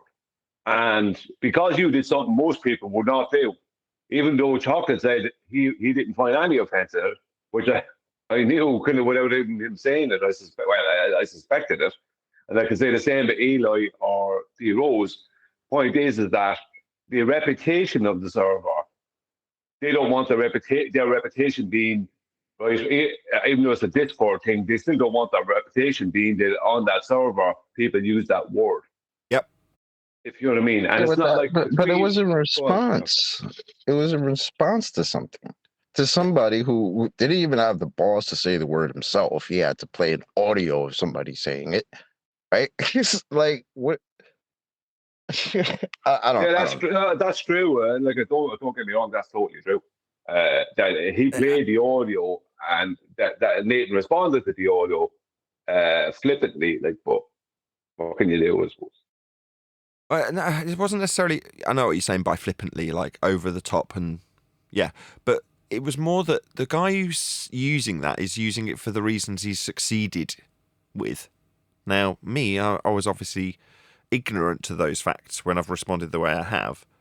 However, the reason I did respond the way I did was because the clip that was played using that word, it's really hard to muster an intonation when using a word that conveys an emotion or a feeling towards an entire race of people. Now, if you're just trying to do that on the fly, like you said, the guy hadn't got the balls. I don't think it's that he hadn't got the balls. It's just that the what's the word? Venom. There's a word I use sometimes when I'm talking to ballers. The venom that was in the guy who used the word in the clip. Now, it's not like he was saying it in anger, but there's just something about somebody who's obviously a racist when they use that word. It just cuts a little different. Do you know what I mean? They mean it. They mean it, yeah. The negative intention. Yes. Is it racist though if you're using it to another white person? I understand if the other person is black and they get offended, but if it's another white guy and you say that to him and they get offended, it's a racist word. No matter how, this is what's been explained to me. I can only answer this because so many people have laid it out for me. Doesn't matter how I use it or what context I put it in. It has the word connotations. Nigger is a charged word no matter how you mean it when you say it. Me explaining that when some people say it, they mean it like this doesn't change how the word gets taken regardless of who's saying it or how they're saying it. It's a charged word. Doesn't matter if I don't want it to be or I try and diffuse that charge. It's still charged whether I want it to be or not. There is no defusing it is the point. Well, it's of course it's a charged word. I mean, the fact that racism still exists to the degree it does in just the United States, now I think people in the United States, they view the whole thing a bit different now than they did maybe some time back, but it still exists. So it's going to be a charged word for you because you don't, in fairness, you don't live in that level of racial tension that they have in the United States. You know what I mean? And that's the thing about it. For you, it's like you're like, some people don't realize when I use the N-word. I don't mean it in that way. It's like that's not going to matter. Someone somewhere is going to get angry because of that. Exactly. Or be insulted. You know. Yeah. Exactly. You can't blame them either. It depends on what they experience when they're grown up. So, go on. No, I'm just agreeing with you. It's exactly that. No matter what I mean when I say it, there's going to be people that will always take offence to its use. So no matter how much I can justify my use of it, it's always going to cause offence. So I've been educated on my use of this phrase, which I cringe at typically, which is the N-word, to refer to it without using it. Now, for whatever reason, that is society's way of taking the sting out of it. And I've just got to accept that. I've been told, I understand. The message has been communicated, it's been received. There was this lad, and I'm surprised actually that YouTube are not coming down on you for using the word, because I thought they'd be the first. Boy, out of this, I thought YouTube would be in your face over. I thought you wouldn't use that word because of YouTube. No. Oh, well. No, YouTube have got no worries. You go and watch a Django Unchained clip. You're covering me on. Yeah, but that's within the movie. You know, People are kind of It expecting doesn't it work there. like that. You know what? No. You know what's coming up. You know? It doesn't work like that. It's just a word, right? As far as the algorithm's concerned, it's vulgar language in the same way as the F word or the C word or whatever vulgar language is just vulgar language. There's a time limit on when you can use it, and that's it. Now, if you're putting out hate speech, then they've got a community guideline that a person would have to assess to make that judgment call on. And it's the same with racism. Someone's going to have to make a call. Well, obviously, none of those videos got demonetized. So you're like, okay, so what does that tell me? It tells me that they look at it and they assess whether or not, if they have at all. I mean, I don't know if it even triggered anybody to look at them. I would imagine not. But if they did, they'd go, is this person a racist sack of shit? Is he inciting racial hatred? No. So moving on. Who cares? That's chocolate sentiment, though, isn't it? But it's also the reputation of the platform. Do you know what I mean? Like the reputation of Discord, because Discord is not like YouTube. It's not a place where there's videos and there's audio, video clips from movies and not. Discord is a place where people speak person to person. You know, it's a communication platform, and so they don't want the reputation of being racist. You know, and that's also why I'm kind of like, you know, it kind of sucks, but I slightly understand because, you know, like there's obviously those people that'll come in and play an audio or something, or sometimes they'll say it themselves and just be like, oh, nigga, you know, and then those people just get banned, you know, because there's no reason for that. So in a way, I do understand Nathan getting banned. It kind of sucks, but I mean, he responded the way he did, and he's gotta hold that and whatever.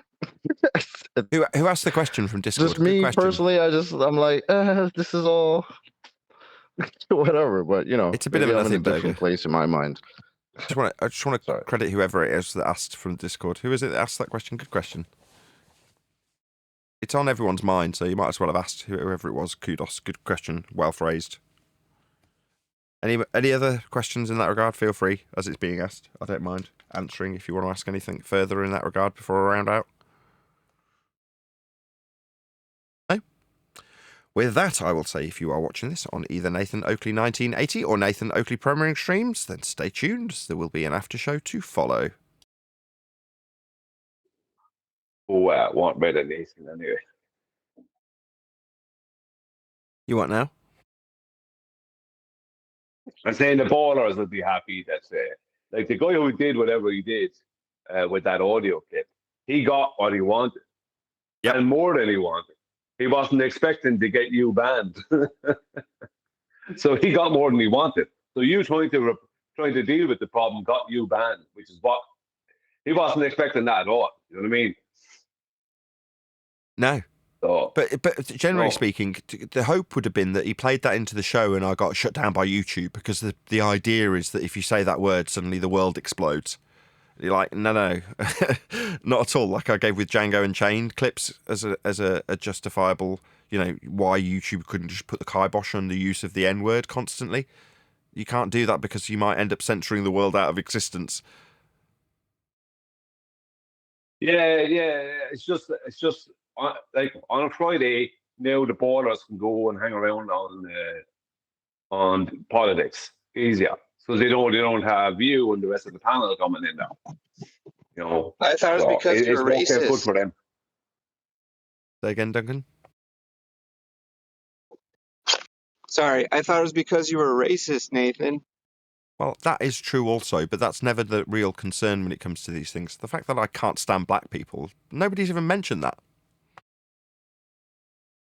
Word up. Don't get me started on the frickin' Spanish. That is going to get clipped. I'm so sorry.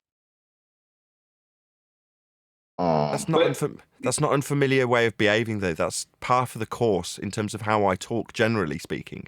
I will take these things to the absolute extreme, because why the hell not? I know in my heart how I feel about everybody. I hate all of you equally. Yeah, the only reason that you can speak that way is And white for you now, obviously, it's also because you're white that word doesn't have, it just doesn't hold. I know you're not saying it you're saying it without any venom, but the only reason you can do that is because you aren't, maybe against the Irish a little bit, but other than that, you're not really racist. So This clown kind of just proved the point, though, kind of, right? Like, so you wanted to get a rise out of Nathan by saying, "Oh, he's racist," to get him saying, "Oh, he doesn't like black people," when he's had a black person on his panel for like 10 years now. But anyway, that's gonna get clipped. I mean, is that your tactic? Is that No, what you it's got? Duncan. That's Duncan. I don't think he means any ill intent by that. He's saying that when someone hears that back, it's the Brenda will clip it. That's what Duncan means by that. I'm reading between the lines here, Duncan, and speaking. Oh, he's a friendly? Absolutely. He's saying, like, oh, okay. So My bad, within dude. 5 minutes of me saying... I was like, wait, what? I had people telling me that Brenda had reported the server. You're like, of course she has. Fuck Brenda. Fucking retard. I'm sorry. yeah, but Oh my God. Brenda just report anyone for anything because he is a lowlife. Brenda just wants to cause problems. Brenda doesn't care. Brenda doesn't care. Like, Brenda doesn't care who is actually racist. You know what I mean? She doesn't care who actually is a racist. She just wants to cause a problem. You know what I mean? Yeah. Brenda's one of these people who wants to give the impression that she's offended on someone else's behalf.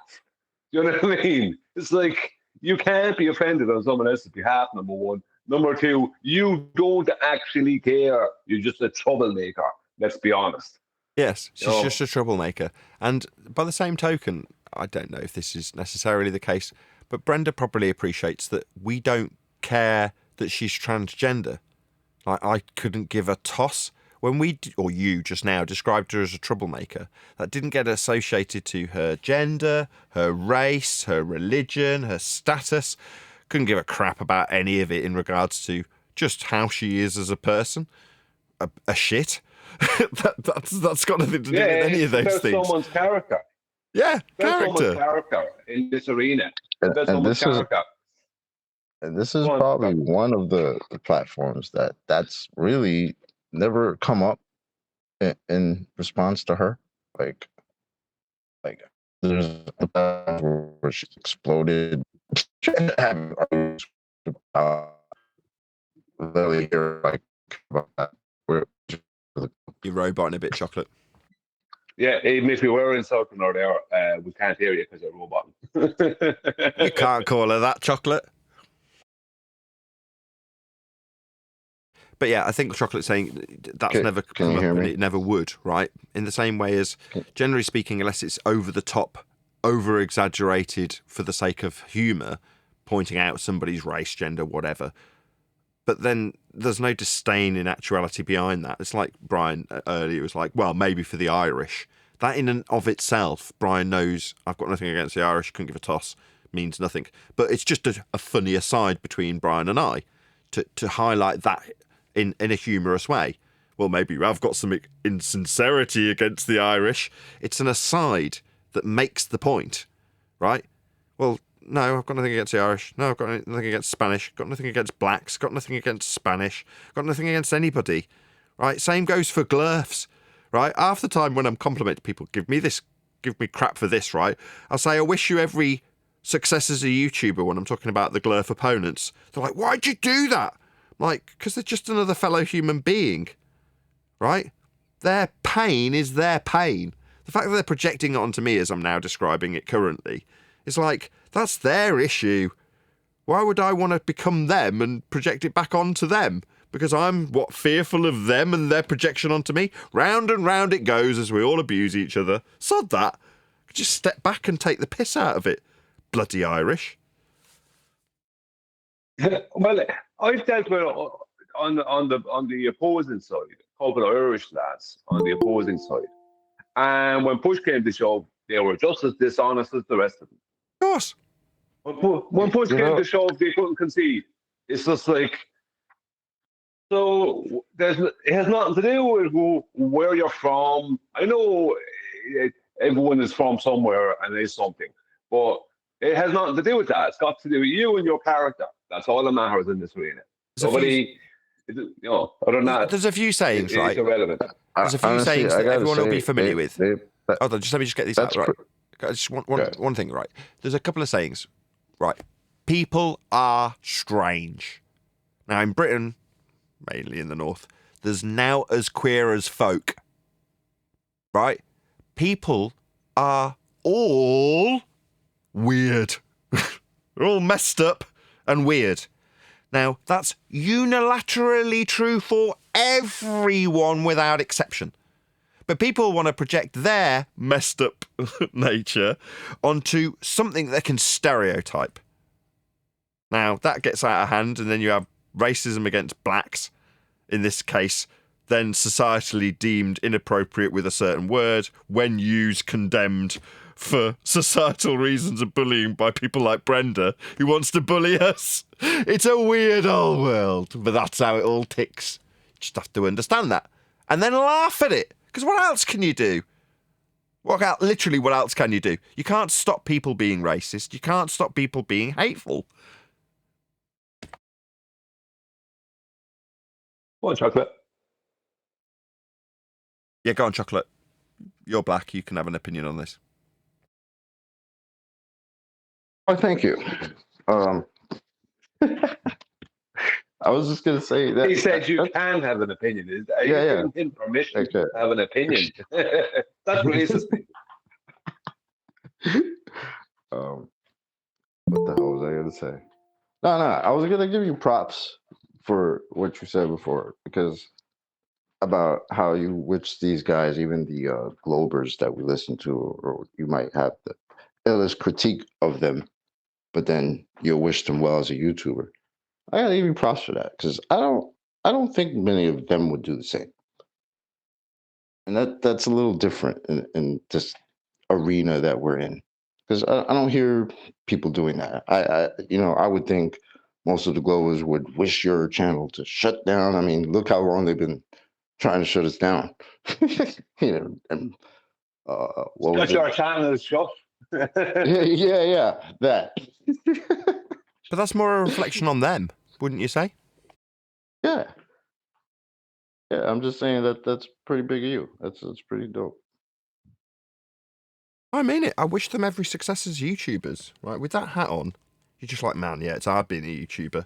Anybody who's out doing that graft, you're like, good for you. Now, when their response is, shut your channel shut, it's like, I think you need to step back for a second and assess yourself mentally. Where are you at? Is that really what you want? If I was run over by a bus tomorrow, do you think Mattoon would feel any better? I absolutely assure you he would not. He would. For about 5 seconds. He would have a pressure that would there'd be a pressure off, because it means your show is not running, which means we're not here 5 days a week. You know what I mean? You then aren't around. You know what I mean? You're not then joining in on QE Live or Ballbusters. You know what I mean? You're not around then. So instantly, that pressure that you're putting on all of them, because every time you have a show, every time you're online in some live capacity, you are a problem for them. So yes, he would feel better, but the overriding point is that wouldn't. All he's doing is kicking the can down the road, because the problem has not gone away. Exactly. So he'd feel it better. There'd be a bit better pressure off, but the problem is still existing, if you know what I mean. Yeah. Yeah, exactly. It's kicking the can down the road and the temporary relief. In the same way, in their minds, Antarctica was going to solve their problems. It was the final experiment. Now we've got people like Duffy. I see clips of Duffy saying, the final experiments are a series that will show how flat earthers are wrong. You're like, final experiments? Okay. Yeah, saying stuff like that to anyone out there, like, it doesn't matter what they what the person thinks the world is, anything else. If you have any kind of an education or any kind of I say not education because that doesn't equal intellect, but if you got any kind of an intellect, right, and you hear someone saying the final experiment is a series, instantly you're going, this person, right, I don't trust their intellectual. Instantly, if I heard that, I'm going to go, right, I don't really trust your intellect because of what you just said, because you're using a plural that's in a complete opposition to a singular. Do you know what I mean? That means anything that you're likely to show me, I have to be dubious of. So it only shows up the intellect of what's going on the opposing side. Because, you know what I mean? The final experiments. Final means over. Do you know what I mean? Not a series. And as you said, Nathan, the only reason that he's doing that is because the TFE didn't work. Like, I don't care. Like, the thing is, it just didn't work. Whatever they were trying to make happen didn't happen. Whatever it was supposed to do, it didn't do it. You know, and when Tune, psychologically, why did Tune feel the need to ring you from the ice? What was the purpose of that? Why did he feel the need to do that? You know, why you? And I found that out. Hold on, I wrote it down. It's because there wasn't any guns there. Yeah, it's like, and that's all he was focusing on. He didn't even ask you, what do you think now, Nathan, about that? He couldn't even ask you about what you thought about the 24-hour sun nonsense, because he knew it had no effect on you before he went. So it was like there was this whole thing happening, and the people who he really wanted it to affect, it didn't. It affected some people, yeah, but it didn't affect most people. Most flat earthers didn't. Like, it annoyed flat earthers more so because of the fact that they were doing something that doesn't actually address the argument, and they were acting like this was going to end the argument. It's like that was the most annoying part about all that.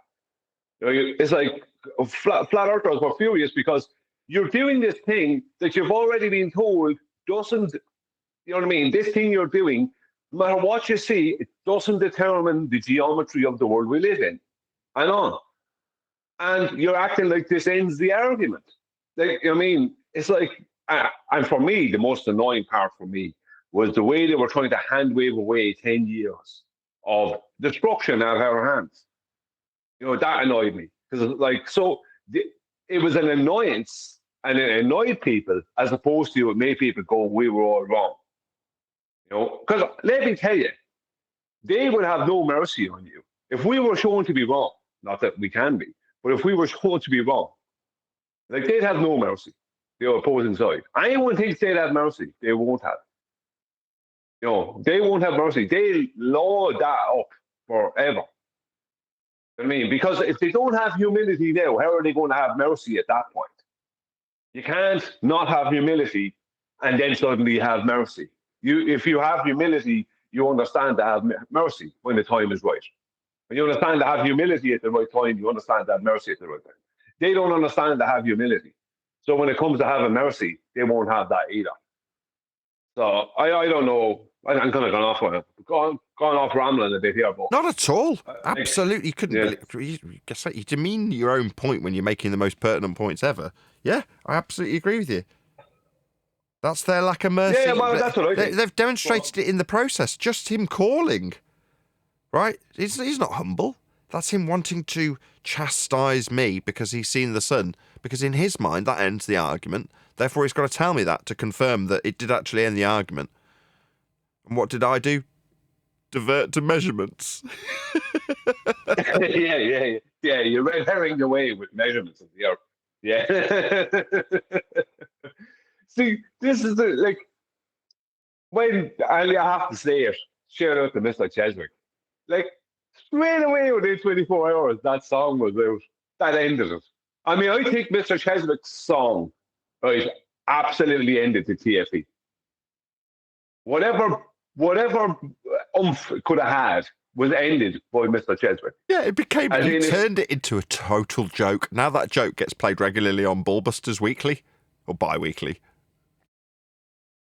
Yeah, it's so bad that it's so bad. Like if Tune hadn't did what he did, if he didn't do that, or if he did it in a different way, that song would have never happened. Right? But because of what he did and how he did it, that song happened. And now the thing is a big joke. Every time people hear that, every time people think about the TFE, first thing what comes into my head straight away is that song. The very start of that song comes into my head the minute TFE comes up. So I associate it with this song, which is a brilliant song, by the way. Do you know what I mean? I sing along to it in my head sometimes. And when I hear it coming on QE Live or something, I'm like, yay, because it means the start of QE Live or the start of Paul Busters, and I'm happy. So it only has an association with happy things and making a joke out of the thing that was supposed to be the big deal. So I don't even see the point in Duffy even trying to do anything else. Well, he can't. Duffy doing that is only him trying to stay relevant. He can't do anything else. The point, I recognise what you've just said, which is that the whole thing became a mockery when Cheswick released that, was when JLB was singing it out of his balcony. He's obviously had a couple of drinks. He's like, "Where's the guns, Nathan?" He's out the window talking about Antarctica, singing that song, like making a mockery of it.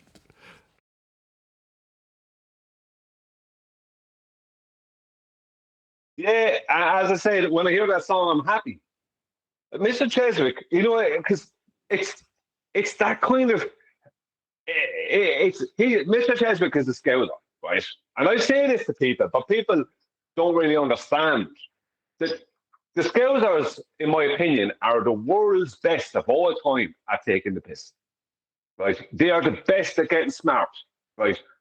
In my own experience, I was never able to be more of a smart ass with a Scouser than they can be with me. They were always that little step ahead. Right? They always made me laugh every time. Right? No, except for the couple of bad ones I met. But generally, the Scousers that I met were funny. They were able to take the piss. And they were really thick-skinned. And when I heard that, I knew that was like the Liverpool attitude, right, towards the TFE. That's what, maybe I'm wrong, but that's what was going through my head, because Mr. Cheswick is a Scouser, right? It's like, that's their attitude towards, MC Town, Liverpool's attitude towards MC Town. And that for me gives me a smile because that's how I view Scousers. They're just like, they don't really take things serious. And if you're trying to, doing something like Town did, it just made sense to someone like Mr. Cheswick would zone in on it. It's like, are you serious? You can do that and people are going to take it serious. Where are the guns, Nathan? Because of some tweet you made back in 2016, that isn't even relevant to him. Because you weren't talking about a guided tour, were you? You were talking about someone just touring up there in a boat. You're not going to get away with it. You can't just tour up in a boat in Antarctica. You can't do that. Someone's going to stop you somewhere. That was so bleeding obvious to everybody who was listening to him asking where the guns are. It's like, are you serious? Simultaneously, you've been telling us about all the checks that you've had to go through and how strict they are. You having me on? But no, actually, there's no guns here. You're like, oh my God, this is what you're reaching for. That's why everyone took the piss.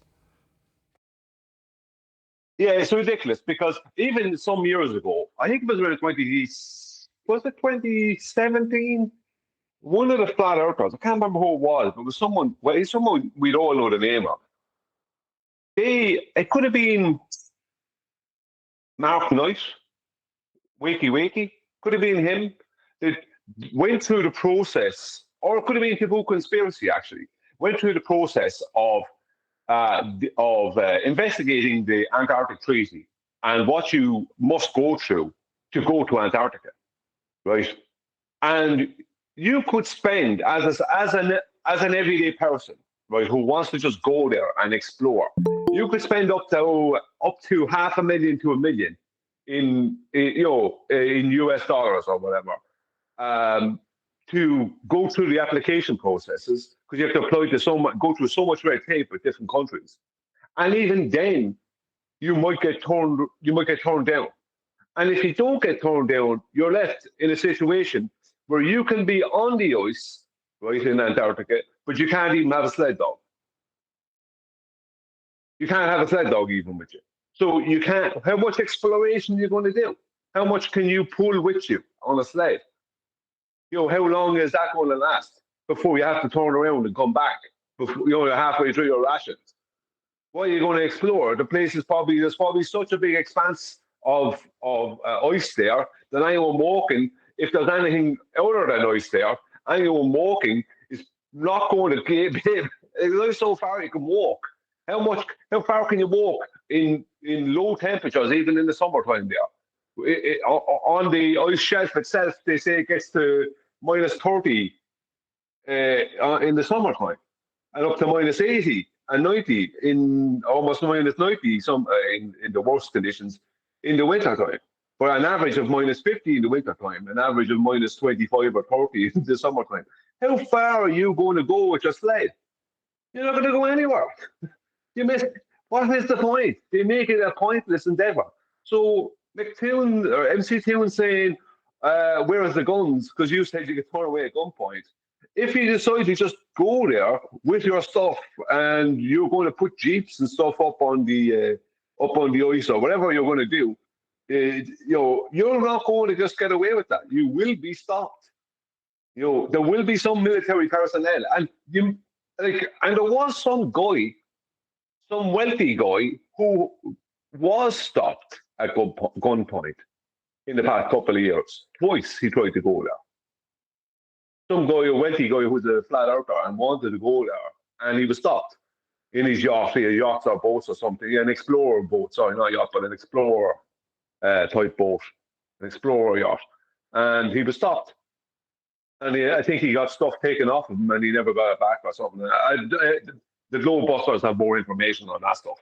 You probably have to ask David Boyce to have some of that information or someone like that. But so it happened. Someone did get stopped. So Toon saying, where are the guns, Nathan? Well, Toon, you're not going to run into them unless on a guided tour. You know what I mean? You don't pay for a guided tour and you're going to get brought around at gunpoint unless you're in Israel.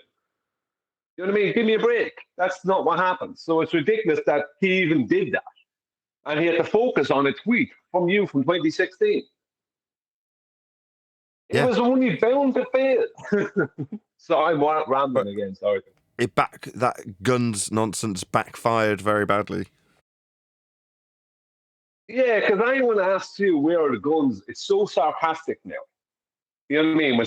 Where are the guns then? It's so sarcastic. It's become such a joke in this arena. And that's the type of thing that would actually, it's a story that can be told to someone who's not in the arena. So someone hears this song from Mr. Cheswick and they go, what the hell is that song about? And someone who knows can tell them, if they have the history of it, they can tell them the history of what the song is about.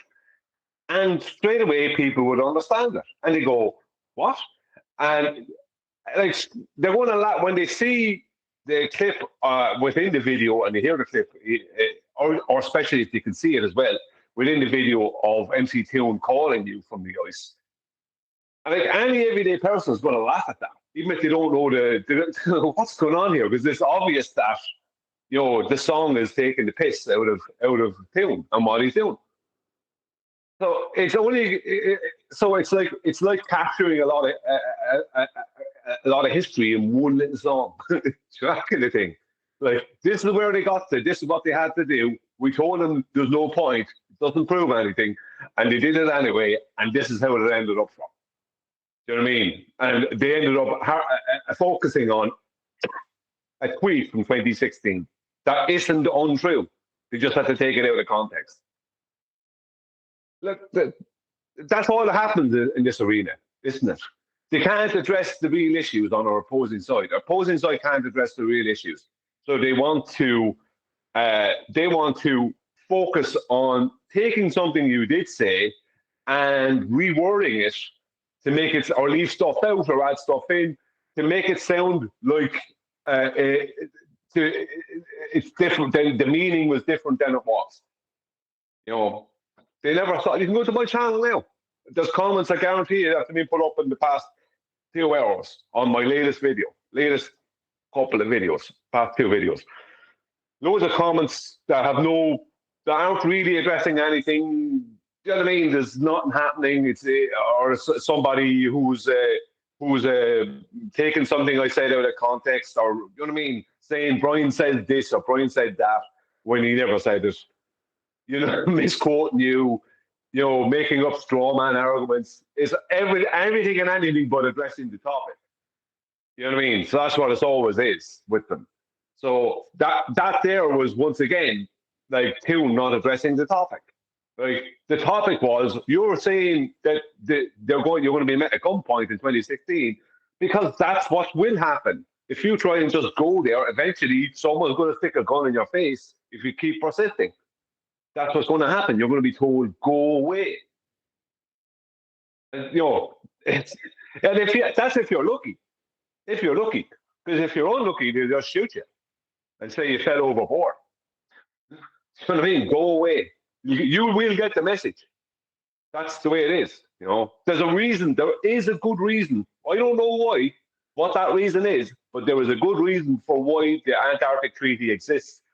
But I do know, when I say I don't know why, I do know that it's not because they care about penguins. I know that.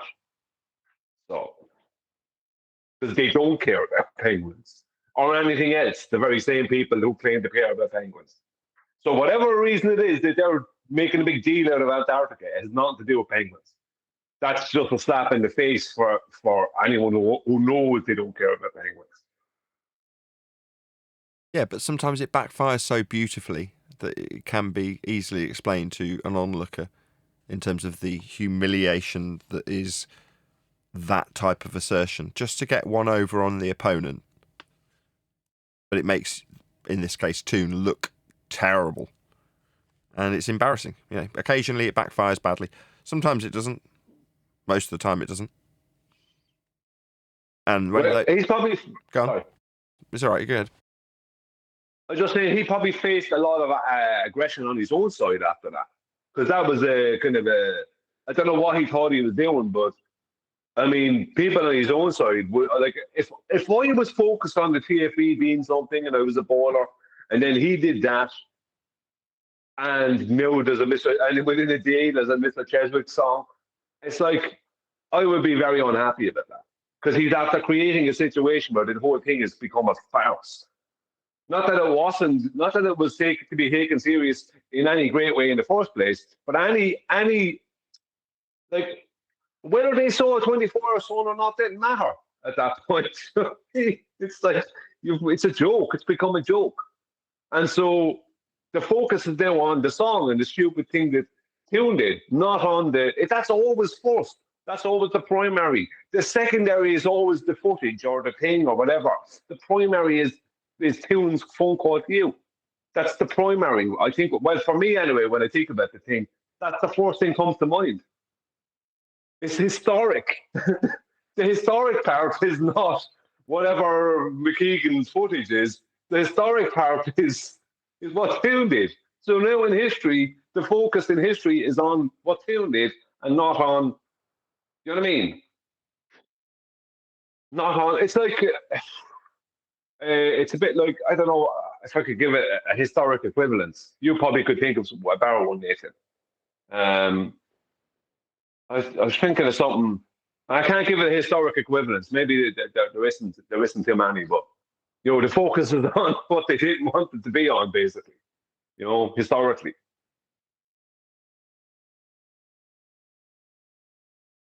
You're doing really well. You're constantly demeaning yourself like you're not doing a good job of describing these things, and you are. Yeah, because I get to a point where I can't remember, or I can't think of an equivalence historically where people ended up focusing on the comedy aspect of it, of something. Well, hang on, what am I saying? Jeff Bezos thing, maybe. Right? It just happened that people were supposed to focus on this space flight, right, in quotes, right, right. It's like, instead of focusing on the joke of it. You know what I mean? I think it's like it's God's way, really, of showing the world. Like the easiest way to show the world that they're wrong about something, or show the world that something is a joke, is a con job or whatever. Because it doesn't matter if they went to Antarctica and saw 24 or so on. It's a con job to state that somehow ends a geometric argument. That's wrong, right? It's a con job to try and label it as that or sell it as that. It's like it's like you're trying to sell a ride-on lawnmower as if it's a Lamborghini. Do you know what I mean? I'm sorry. Do you know what I mean? It doesn't have that capability. So it's a con job. So God's way of showing up these things as con jobs is the comedy of errors that happen via humans. You know, why did that person inside that capsule open that door? Was it they were meant to do it? Maybe they were. But if they weren't, the fact that they did it doesn't surprise anyone, because people do stupid stuff. And even when they're instructed not to do it, they still do it. And those stupid things, and at any point, I'm sure God can give someone the inclination to open the door. You know what I mean? At any point, God can, if God wants, even though you've got free will, He can have you do something, just briefly. Do you know what I mean? So why did that person open the door? Because if they weren't instructed to do that, then it was human stupidity. And that's all it took to turn that Blue Origin thing. Not that it would have mattered to any of us, but to the greater populace out there. That turned it into a massive joke. Now people have less and less trust in these things because of that. You know what I mean? Now they're going to still say, "Oh, the Earth's not flat," because they don't know any different. But they're not going to trust they won't have trust in Blue Origin. The same way as Master Cheswick's song, right, takes away any relevance that the TFE could have had. It's gone immediately within 24 hours. It was gone. It was gone the minute the tune rang you. That ended any relevance it was going to have. Yep. At that point. Yeah, isn't that nuts that it could be taken away from them so easily? So many hundreds of thousands of dollars. Mr. Toon. What's his name? Mr. Cheswick. Get it right. Mr. Toon. I meant Mr. Cheswick. Mr. Cheswick sat with a computer, took it away in about half an hour of producing a song. Probably took a lot longer than that, but you know what I mean. Yeah. It's become, regardless of the frustrations that do exist in this arena, right, on both sides, right, the ball are still annoying me. Right? I don't say they don't annoy me. It's part of the reason sometimes that they annoy me because they don't concede. That's what. If anyone, any baller out there who's listening, if you want to know what part about you I dislike the most, it's your lack of humility, because they expect the humility out of you that they're unwilling to give. Now that doesn't mean that you shouldn't give humility when it's time to say you're wrong. You're wrong. That's it. Right? Don't mess around. But the fact that they won't do that. Now, in general, I've had a very small amount of them, maybe 3 in my time, who've admitted that they were wrong about something, and it wasn't that major, right? Well, one was kind of reasonably big, but it was personal. It wasn't publicly. They admitted it to me personally, right? The point being is that you can't expect humility if you're not willing to give it. Humility is one of those things. Do you know what I mean? Isn't it? You know, you can't expect someone's loyalty if you're not going to give loyalty. It's like, how can you expect something that you're not willing to give? Same thing, isn't it? So they're not willing to be humble. They're not willing to concede when they're wrong, but they expect us to do it. Now, they love when a flat earther is shown to be wrong about something and they don't admit. They love that. They're going to love that because they can then character assassinate us with that. So when you're not admitting when you're wrong and you're a flat earther, you're actually helping them, because that gives them something to use as a character assassination against us. So that's not helping. Like your inability to say you're wrong is not helping anyone, right? That's just selfish at that point. I think it's in this arena. It's extremely selfish of someone to not admit what they're wrong when they are. It's totally selfish for someone to do that simply It's just- because you're not helping anybody. Well, you're suggesting that it's a baller trait, and it's back to there's now as queer as folk or people are strange. People are, or people have a lack of ability to be humble, generally. So therefore, when you say it's the ballers, and then simultaneously say when the flat earthers do it, it looks bad on us because the ballers don't do it. It's like people don't do it. It's really hard to be humble. Humility is not something that people naturally just seem to have, as you and I both well know, right, Brian? Yeah. My point to flat earthers is when you're caught and you're wrong about something, and you don't even if it takes a bit of time and then you admit it, that's not good enough. When you're wrong, admit it at the time. When you know you're wrong, you might take a few moments, right? It might even be 24 hours, right? But as soon as you find out you're wrong, you're better off as soon as possible just owning up to it. Don't mess around, because when you mess around, that can be used against us as a group. At that point, that's going to be used, and all anyone in the public is going to know about is this. They're going to hear about this flat earther not being honest when they were shown to be wrong. That's all they're going to hear about. They're not going to even think about how the opposition or know about how the opposition are never being humble. They never admit. In 10 years, they will not admit they're wrong. Like, even when they're told by people on their own side, when Veritasium, right, pointed out to them, to the public, gravity, right, within their paradigm, right, mathematically, is not a force. The maths for gravity as a force are gone since 1915. That's it, right? The only reason, this is for the ballers, the only reason within your paradigm that gravity is still being taught as a force to people who are undereducated is because of the 1969 moon landings. Because within that footage, and all the footage that came from the space agencies after that, it's showing gravity as a force. People weighing less in a low gravity environment. That has nothing to do with general relativity. They couldn't show general relativity. It wouldn't have been possible. It's so purely mathematical. There's no way to actually show it. Because it's not just that it's very complex mathematically, it's vague, right? So the only way to get people to accept the moon landing was for them to see astronauts appearing to bounce around on the moon with big backpacks on them because they were only 1/6 of the weight that they are on the globe Earth because they were in only 1/6 of the gravity, right? That is why they keep on wanting people to tie gravity in with weight.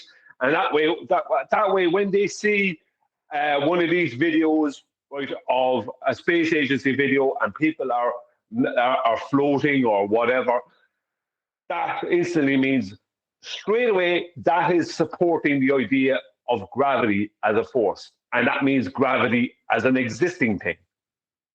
That's what that is, and that's the only reason that that's still taught.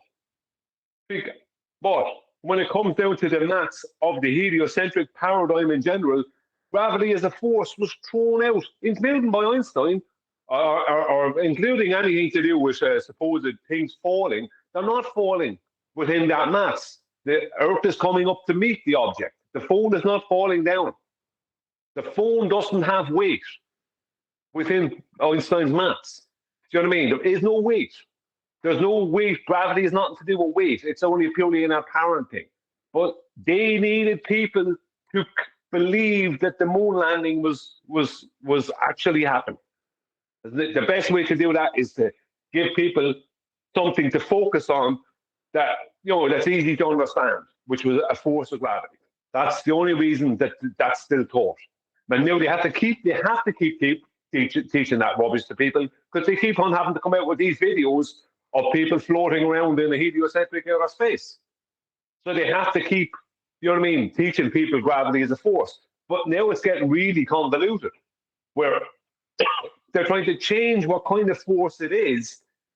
But at the same time, I think it's 54 years before that, before 1969, in 1915 or whatever it was, you have Einstein throwing the whole lot out the window. And not too long after that, everyone accepting it. So in the higher echelons of heliocentrism, gravity is not a force. Veritasium, gravity is not a force. Has he made a video saying he was wrong about that? No, because he knows that gravity is not a force. Right? He knows it within his own paradigm. It doesn't exist. There is no force of gravity. If you think your phone is falling within those mass, it's only because the Earth is coming up to meet it. Why? Because it's relative. It's as Einstein called it. That's why it's part of the reason why it's called an effect, not a force. Because you think that's happening, but what's actually happening is something else. Blah blah blah. But why do they need it to be a force? Why do they need to teach that? Because they need to keep the moon landing. Do you know what I mean? Without the moon landing, what have we got? Without the moon landing, even in this nation, right? If you took the moon landing away from them tomorrow, right, what would happen? Space goes. They've gambled on it. You're going to need a flat earth for that. Well, it's more that they've gambled everything on it, haven't they? So before the moon landings, you've got the perception of space being real, but there's no real proof for it. So then you just need real proof. But then when you've gambled that this proof is the real proof that we've definitely got space, and then it's shown to be not real, then they risk everything. Exactly. Everything. See, if the moon landings aren't real, right? If the moon landings aren't real, like all this other stuff after that doesn't mean anything. No one's going to go, well, that wasn't real, but it doesn't work that way. Once you lose people's trust, you lose people's trust. Especially with something like that. And at this stage, they're turning the whole space thing. And I reckon what they're doing is they're turning this whole space thing into a gradual joke. Bit by bit by bit, because they're bringing in people like Jeff Bezos and celebrities and opening doors. And it's all becoming, Jeff Bezos has the special spanner for opening the door that doesn't need to be there because there's a handle on the inside. Just ask Dave McKeegan. It's like, it's becoming just bit by a joke. And you have Generation X, right? Who are in their teens into their very early 20s, whatever, right? You have that generation, the TikTok generation, and what they're viewing it as. And bit by bit by bit by bit, it's kind of like they're watering it down, bit by bit by bit by bit. To me, that's what it's like. It's like, okay, we can't beat this problem now. Flat earthers have turned up. We can't do anything about this. We need the internet. They use the internet. There's no way around this. So bit by bit, we're just going to make a joke out of this whole space thing. That's what it feels like to me. It does. I agree. 100%. I agree. Feels like they're dismantling it. I agree. Yeah. I've got to step away for about 5 minutes because I've got to go and post this. I'll be back in a minute. Brian, I was thinking the same thing, Brian. That's why they're doing all of this nonsense, making it look as stupid as possible. Yeah, well, I mean, this wouldn't have happened years ago. Go back a couple of decades ago, it certainly wouldn't have happened. You would have had. You would have had the ballers bringing it to us, Brian. You would have had them bring it. Look. Right? Well, now they're running from it. Well, you would have had, some years ago, you would have had a big deal with a load of astronauts who were ex-Air Force, do you know what I mean, who were highly trained, and they would have spent 8-9 months of extreme training before they went on this space mission. Do you know what I mean? And they'd be specially trained to take G-forces and all this kind of stuff. Right, now you just sent up Katy Perry. Yeah, I mean, come on. It's like, it's the person you're sending up. You know what I mean? It's who you're sending to this magical place will give it, relevance. It's like having a good actor or a bad actor, isn't it? If you've got a movie and you've got Al Pacino playing the main part, right, as opposed to some idiot who couldn't act his way out of a wet paper bag, Like, what's going to be more successful? You know what I mean? It's going to be the Al Pacino. He's, he's obviously a seasoned actor. Huh?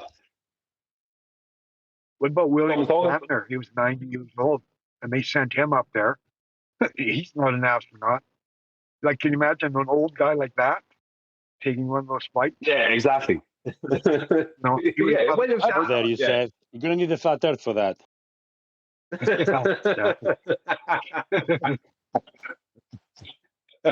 Yeah, they need Scotty to beam them. And if you're going to teach these I think- people gravity being a force, you're also going to need a flat earth for that. Because they're going to need it up and down. The thing about it is that at least with William Shatner, he has a career in sci-fi. Do you know what I mean? So it had some relevance. Katy Perry and Jeff Bezos' girlfriend, right? And one of the Kardashians. Shatner said it looks flat. Shatner said it looked flat to him. Yeah, it looks flat.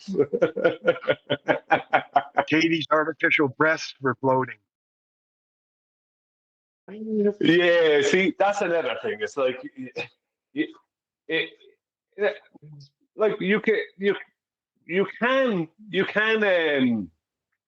once you're sealed inside, like in a submarine, the outside pressures can be extremely limited.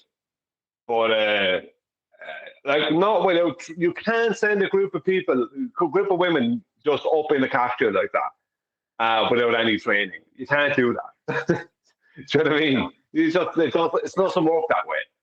You know, you wouldn't go up in a helium balloon, would you? Just to see what you wouldn't do that.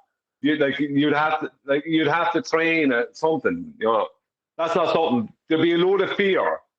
There's no way those women aren't going to be scared, but they were all super confident, weren't they? Every one of them confident because they weren't going anywhere. They weren't going up into some heliocentric outer space. You know, they were. You know, if you're doing something like that, right, you're a lot more humble. You know what I mean? You're not going to be so brash about it because it's, you could die. You know what I mean? Things could go wrong. Sorry? Indoctrination, way to front of them, solidify the people for believing that space exists. Well, yeah, space does exist. That's where we move. We walk in space. Yeah. Length, width, and height. Back in space, yeah, definitely. How is everybody today? Good? Yeah, we can't really hear you. You're coming through very low. Can't hear you. How is everybody today? Good? Okay, yeah. The same as yesterday. Maybe you can't hear me. But anyway, if you were going to swim with a great white shark, would you be nervous? You know what I mean? If you were going to swim with a great white shark, if you were brought out there by one of these people, Ocean Ramsey or someone who swims with sharks, and this is your first time swimming with a great white shark, you and 5 or 6 other people, are you going to be nervous? Yeah. Everyone's going to be nervous. Do you know what I mean? It's like meeting a wild tiger. Are you going to be nervous? Yeah. You know what I mean? So if you're going to be shot up into the air in some capsule, if you're going to be shot straight up in the air in some capsule, you're going to be nervous. Yeah. But they weren't. They were no training, casual, confidence. Like, give me a break. Yeah. It was a joke. They didn't go anywhere. We know that.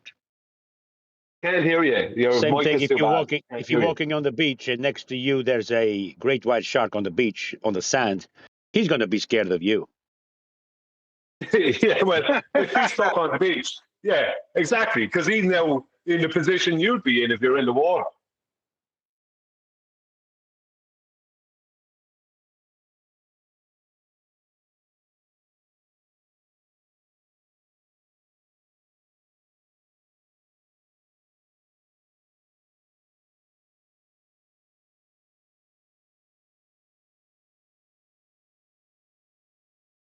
Well, it's all very quiet. Only about 20 or 30 No, people here. I was just saying, Nathan, that. That don't mean end the show. We're thinking of things to say. Right, Brian? Stop being Well, so I'm actually Nathan. saying something, Neil. If you were going to swim, Nathan, with a great white shark, would you be nervous?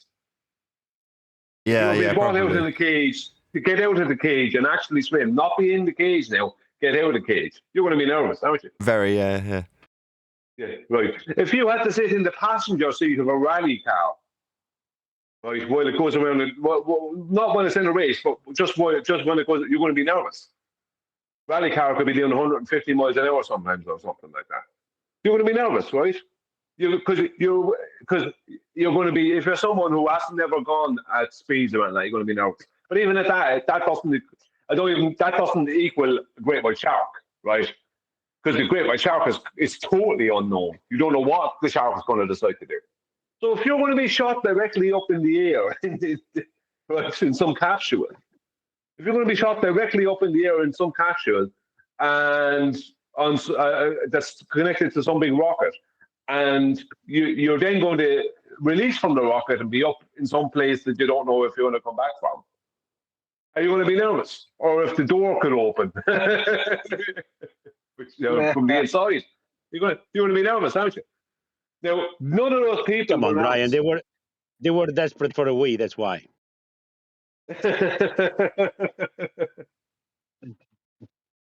They didn't need a spanner to open the door, after all. He dropped a capsule out of a Hercules airplane with a what do you call it? Parachute attached to it. Can't hear you. Your mic is too bad. I'm sorry. You're not coming in. I don't know what happened. Yesterday I was too loud. Today you can't hear me, and I have the same volume level. Okay, 1 second. Can you hear me now? It sounds like your mic is being covered by something. It's not good on the ears. If it's way too hard to hear you. Okay, I'll just listen to the show. You guys go ahead.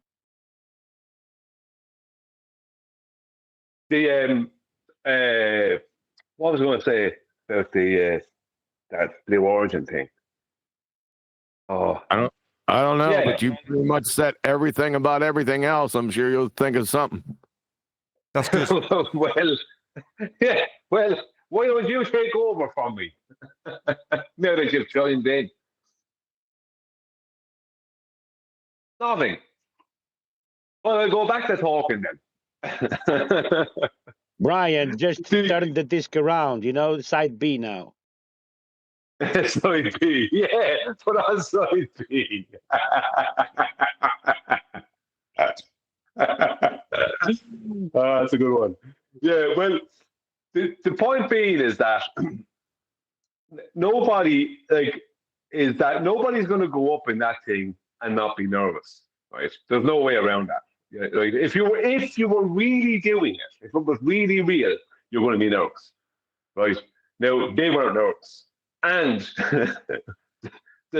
remember the door opens from the inside for an emergency. Now, what exact emergency could there be? At what point, when you're being blasted up into the air on a rocket, right? And when the rocket releases you, you're supposedly in heliocentric outer space. At what point is there an emergency big enough to open that door? Like, if one of the people in the capsule with you turned into a homicidal maniac, is that a good enough reason to open that door?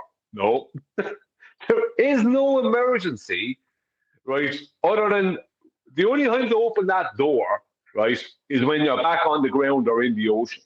That's the only time to open that door. There's no time other than that to open that door.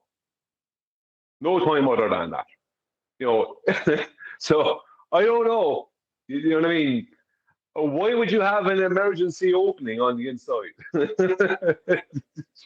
Yeah, why would you do that? It makes no sense. When are you going to open the door? At what point during that trip will you open that door? What emergency? If someone turns into a werewolf inside the thing, are you going to open the door? I mean, you're going to die. Opening that door means certain death, right? All the way through that trip. The only time it doesn't mean certain death is when you're probably about 30 or 40 feet off the ground. And you're heading to the ground at about 60 miles an hour. So you better off staying in the thing. Werewolf. Oh my God. But yeah, I mean, what is going to lead you to opening that door? Do you know what I mean? What is going to get you to the point of opening that door? It's like, are you going to open the door of the submarine, right, when you're whatever depth down? You're not, are you? You're not going to open the door of the submarine because there's going to be such an inflow. You know what I mean? There's going to be such a problem with you doing that. What is going to happen on that submarine for you to have to open that door when you're down at depth? That's great. Regardless of what the depth is.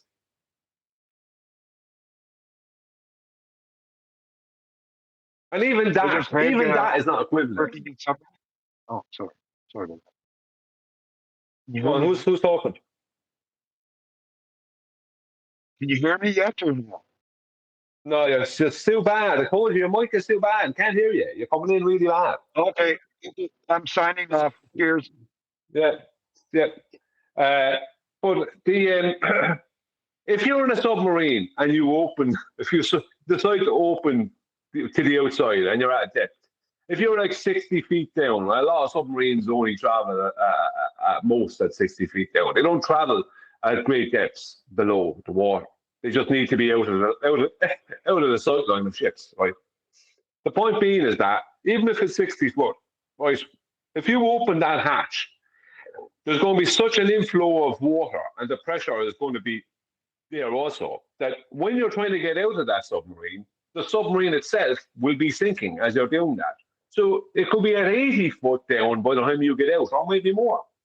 So, right, but there is still a chance that you will get to that surface and you probably will have the bends, right? You will have a pressure problem because and that could kill you, right? But you can be sure there's basically no good time for opening the hatch on that Blue Origin. If that thing was real and they were really going off out into a heliocentric sky vacuum, there is no good time to open that door other than when you're back on the ground. There is no good time. You're falling at such a rate, even like what you could probably start, if you were smart, you'd start opening it at about 150 feet off the ground, and you'd be jumping over it at about when it's about 30 foot off the ground. If there was some reason, so you'd be jumping out 30 foot. So you'd probably break our legs, or break our leg maybe, or something, or get hurt or something. Maybe not. But the point is that other than that, I can't think of any other good time to open that hatch. There's no good time, logically. It's going to need that emergency opening on the inside. When are you going to do it?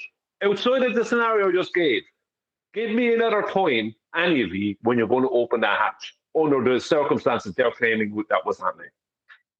Huey, go.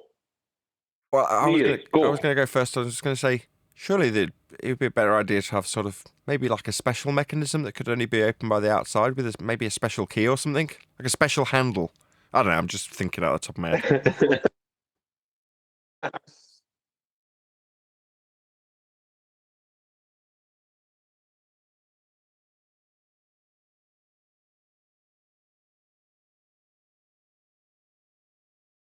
You're right, though. Where's the emergency exit? There's no slide that goes with it, right? There's no parachute that pops out. There's no soft landing that gets added.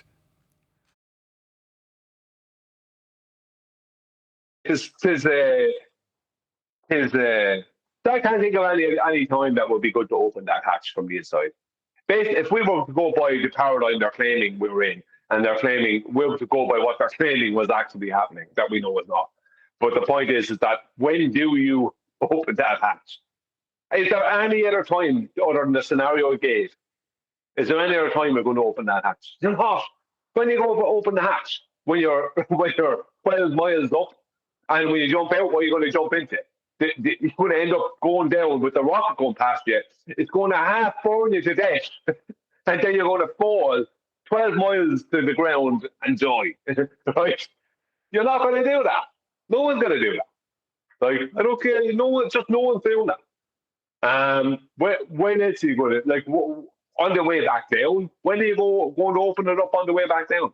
You're not going to open it up on very low pressures. There's no point in opening it up because, once again, you have the problem of being up so high. So when are you going to open it up? You're not. The only time you can open that up again would be either just before you leave, which means you get back out before they even take off, or just before you land on the ground. You'd have to time that, as I said, 150 feet or something. If you're going at 60 miles an hour, you'd have to calculate it out somehow in your head. You know, there's no other time we're going to open it. So what's the purpose of this emergency opening on the inside? Just what's the purpose of it?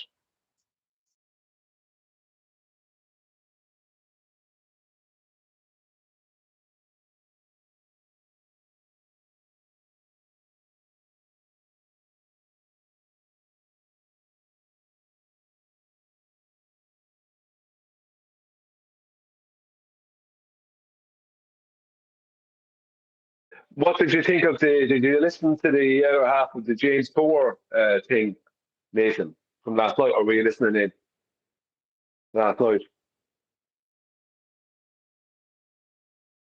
Nathan.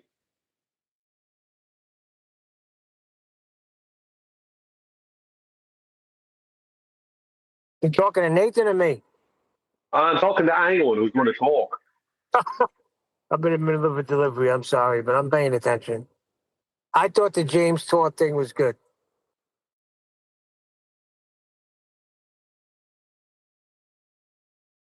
Yeah.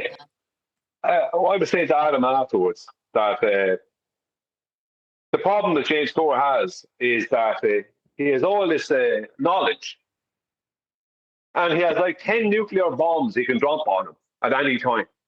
But the problem is that it's how he's using it. And it's the way he's putting his whole argument together. He'd be better off if he could put his whole thing together in a better way and only have 3 nuclear bombs. Because you don't need 10. You just, you know what I mean?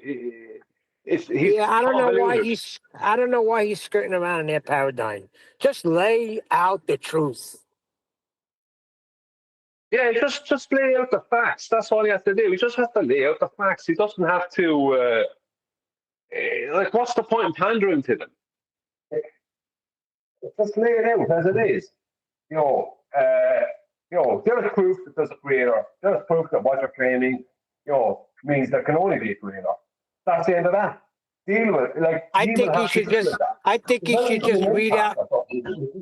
I think he should just read out QE's thing. If I was wanting to relay, right, if I wanted to relay flat earth information, right, proof that the earth is flat, that means I'm obviously 180 degrees proving it's not a globe at the same time, right? I can't do that if I'm worried about the feelings of the people on the globe side. I can't do it. I have to lay that out, right? And cold as ice. You have to. There's no other way to do it. There's no point in trying to lay it out. And it might still be a globe, except for this thing kind of makes it kind of has to be flat. No, you can't do that. It's either you're laying out the information or you're not. It can't be an impact. It doesn't work. You have to be logical about it. He's logical about so many other things, I'm sure he's like. When it comes to that, he's not being logical.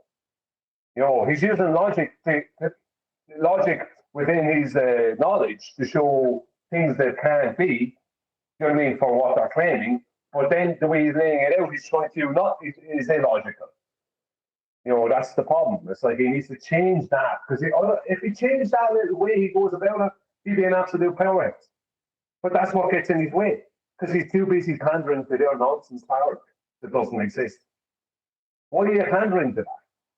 Why are you doing that? Just take it all away from them. You then deal with it. It's not your problem after that. You're just a messenger.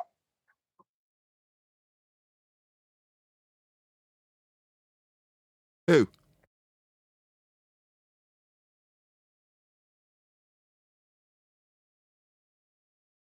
Who are you talking about? Who's just the messenger? You are. What time's the book? 12:30 my time? Is that? It can't take you to go from. It's not hard to sorry, lighting up. Can't even hear you. Your mic's a train wreck. You overtalk Neil too. right in the middle of a sentence, by the way. What time's a book? What time's a book? 12:30 my time? Yeah. Adam, 12:30?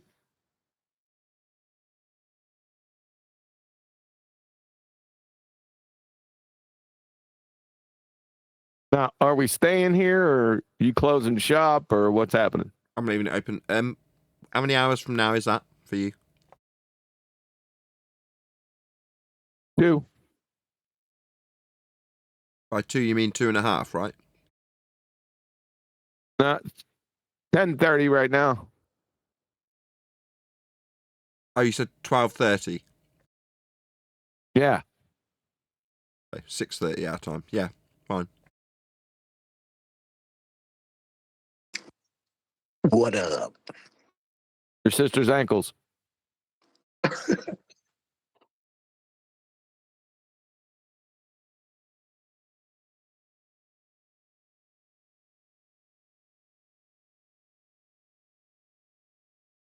Yeah, I'll just leave the hangout open. That's my intention.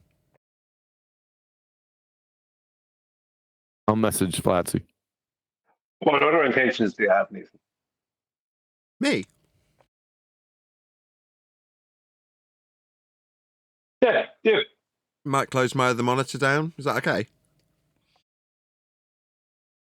If you want it. What I miss? Nothing much. I have to keep continually talking, otherwise Nathan is going to start talking about mics. That's what you miss.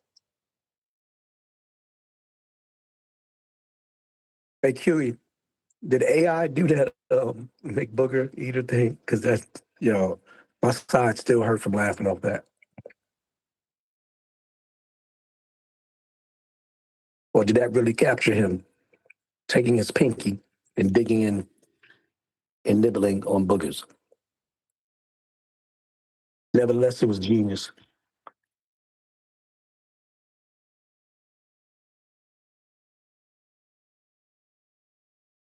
You don't know what I'm talking about?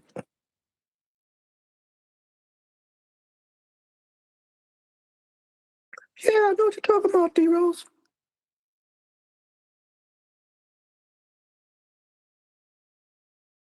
I'm putting a projector away, so I've got to step away from the seat for at least 25 seconds more. I'm so sorry, D-Rose.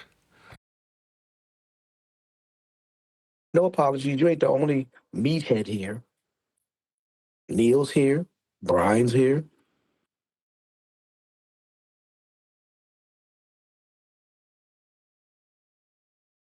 They look like they're here.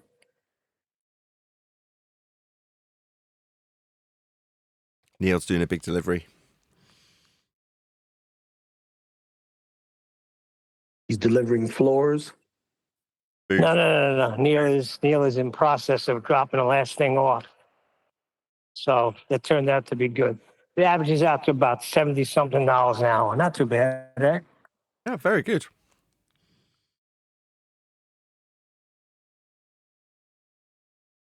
That's Excellent. good as fuck, $70-something an hour for anything. Shit.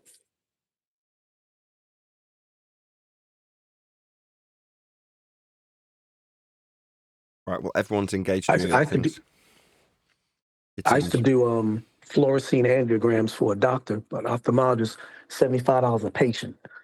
So I used to make like $150 an hour.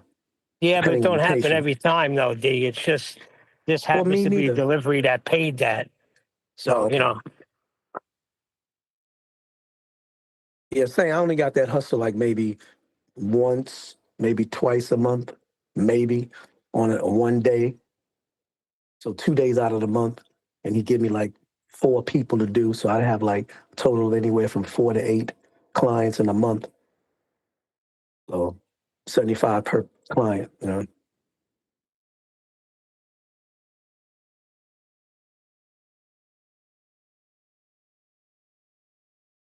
Sorry, D-Rose, I wouldn't have been able to answer your question, and I wasn't able to get to the phone. Sorry. No, I was saying that I know y'all had to see QE's post of McBooger Eater, and I don't know if AI did that video or not, or that was actually a sneak, unedited capture of him, and he's literally taking his pinky and digging in his nose and eating it. his boogers.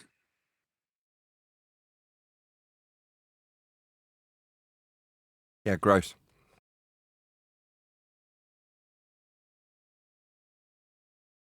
And as I had commented, I said, had I heard him say and call him that forever, I just looked at it as one of the comedic ad hominems, but not literally something that actually was literally what he did. So that was hysterical and genius. It was brilliant.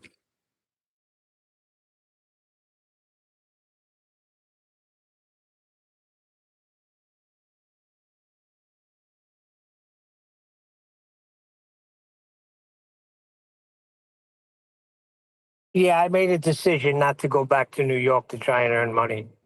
I got to make it here. If I can't make it here, then I got to make it here. There's no ifs, ands, or buts. Hey, watch your mouth. Sinatra's rolling in his grave. How dare you say a lyric? If I can't make it here in Alabama, I can't make it anywhere. How dare you? Old Blue Eyes I don't want to hear that. I don't want to hear that.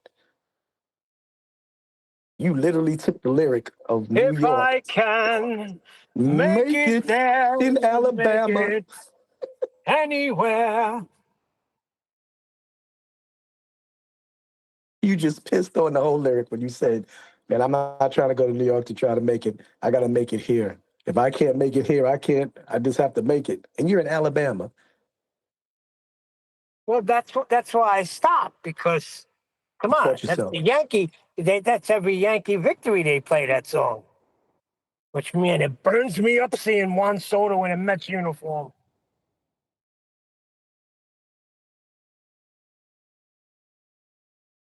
It goes with the free agency, man. Yeah, but no, listen. You ever take a liking to a player? I like him.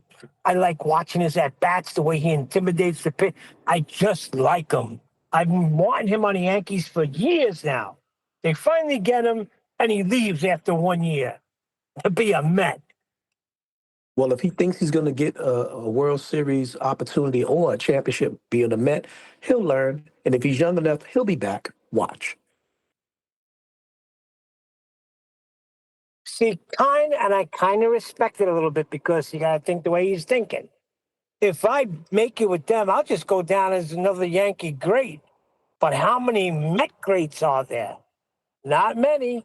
And I could go down as the all-time Met great. But what makes him think that he's going to be the one that's going to break that glass ceiling? It's been how many years? Come on, man. If he achieves that, then yes, he did the ultimate. He did the ultimate. But it's not going to happen. Second. He won a World Series at 19 with the Nationals. He's amazing to me. Yeah, but that's one thing. The Nationals were considered like a Carolina Panther, Jacksonville Jaguar, Houston Texan type of new birth into the league. So nobody was prepared for what the Nationals were bringing for their first 5 years. Okay, that was a lot of new recruits and maybe a few, veterans here and there. But that was inevitable in the first 5 years of the Nationals. That always happens. That's why I'm surprised that the Jaguars and the Panthers and the Houston's haven't shocked the NFL. But I guess it's a different sport. Yeah, NFL, they catch on quick, boy. And baseball is different than any other sport. There's no time limit in baseball. You got to get 27 outs.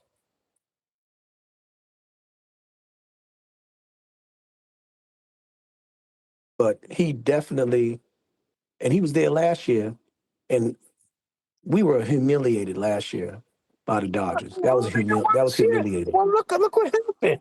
I mean, if we would have taken that game where Judge dropped the ball, and then freaking what's his name Cole doesn't cover the bag, and then freaking what's his name on third base, Jazz Chisholm forgets how to catch a ball because Volpe forgets how to throw a ball. That was a meltdown. But they lost that World Series in Game 1 when they pitched to freaking Freddie Freeman and he hits that grand slam. It was over then. Yeah, it was humiliating.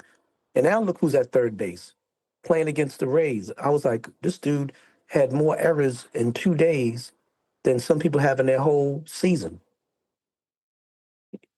The new third baseman guy, he's garbage. Overthrowing the first baseman.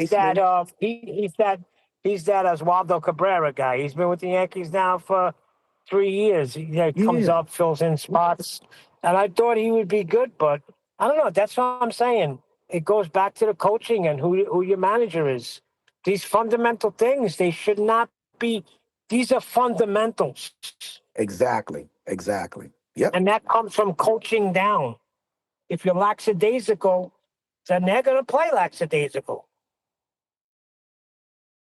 And that's why I say it was a humiliating World Series loss, because a pitcher's going to give up a hit, a home run, and it happens to be poor defense that allows a loaded bases. Then that comes with the territory. However, like you said, those mistakes you mentioned. No, see, it's like you going tomorrow, right? After being here all this time, you're going tomorrow to another server, and you're talking about Ether.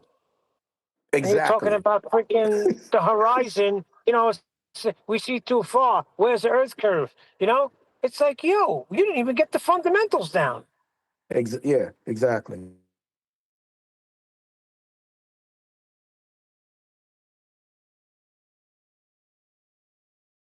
I'm glad you cleared that up.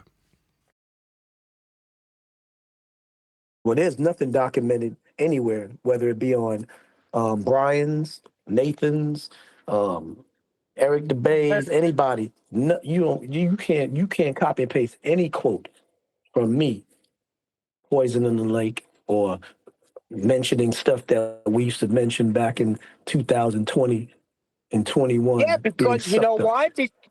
Because we got the fundamentals down, and our leadership doesn't allow us to get lackadaisical. Exactly.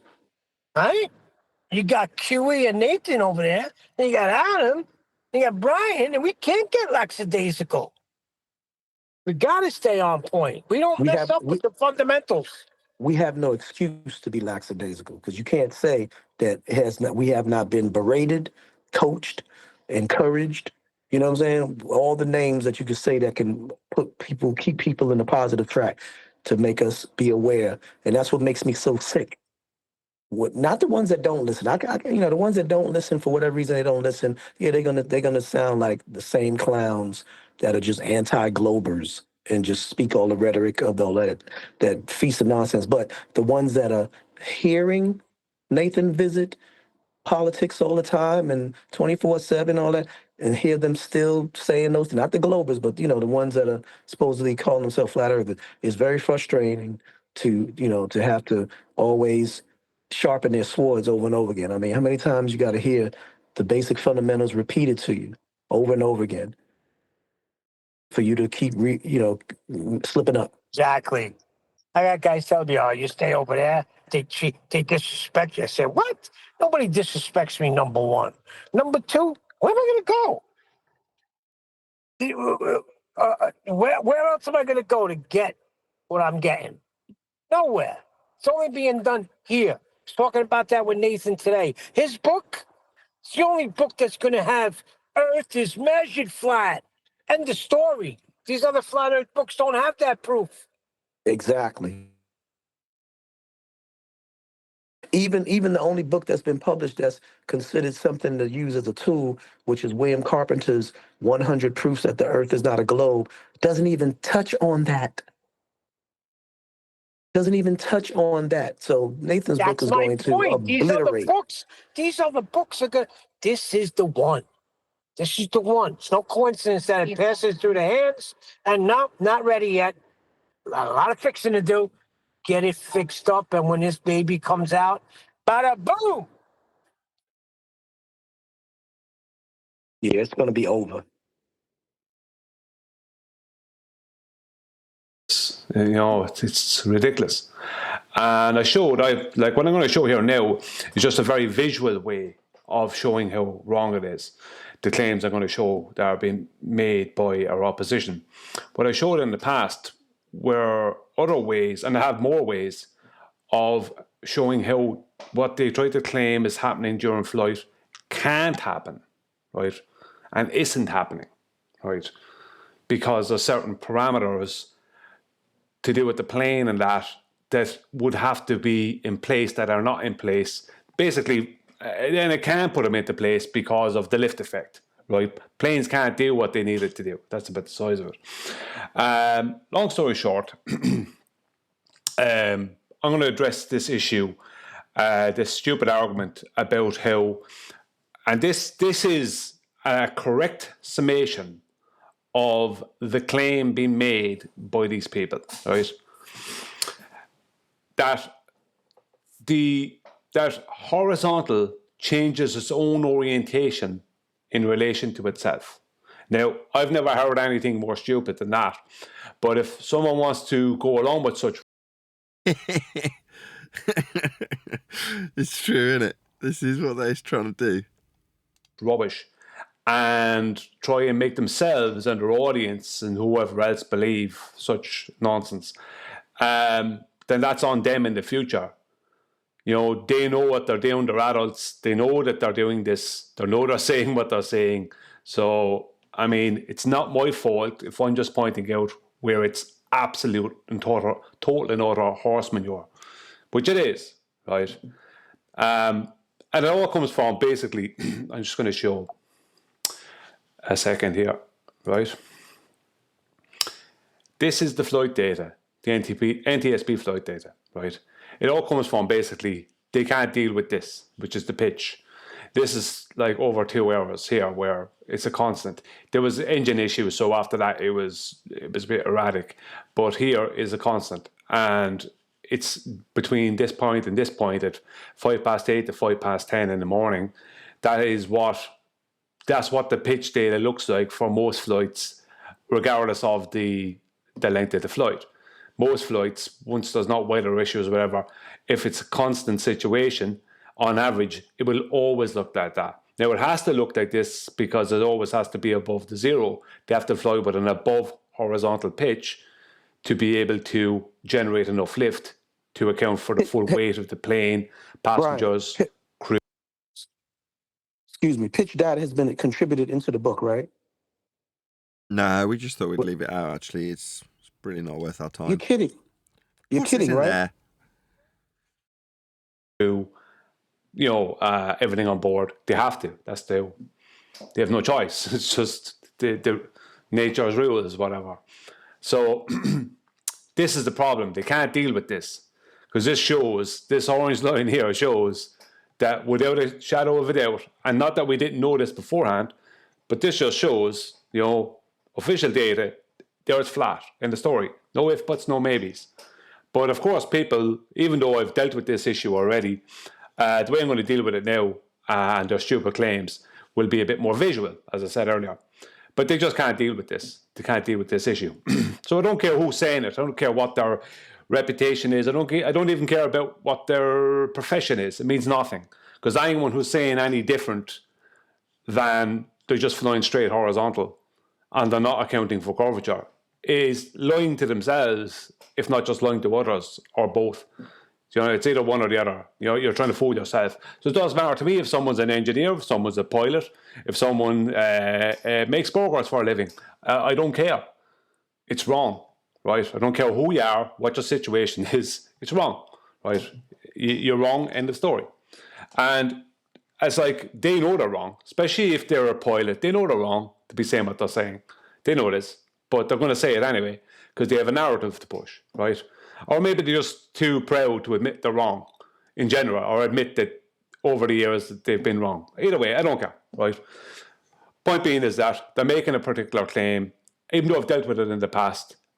This is going to be more visual, and it'll deal with it. It will be better maybe for people to share than what I put out in the past. What I put out in the past destroys it, but it's not as easy to explain and share. This will be easier to explain and share. Right? So, top of descent, right? This is what we're talking about. We're talking about landing. Now... Yeah, this is called a glide slope or something like that, right? I'd never thought about it, but yeah, the glide slope. Is it ILS that they use for this? And it's guiding them in a particular angle. Yeah, you're going to need a flat earth for that.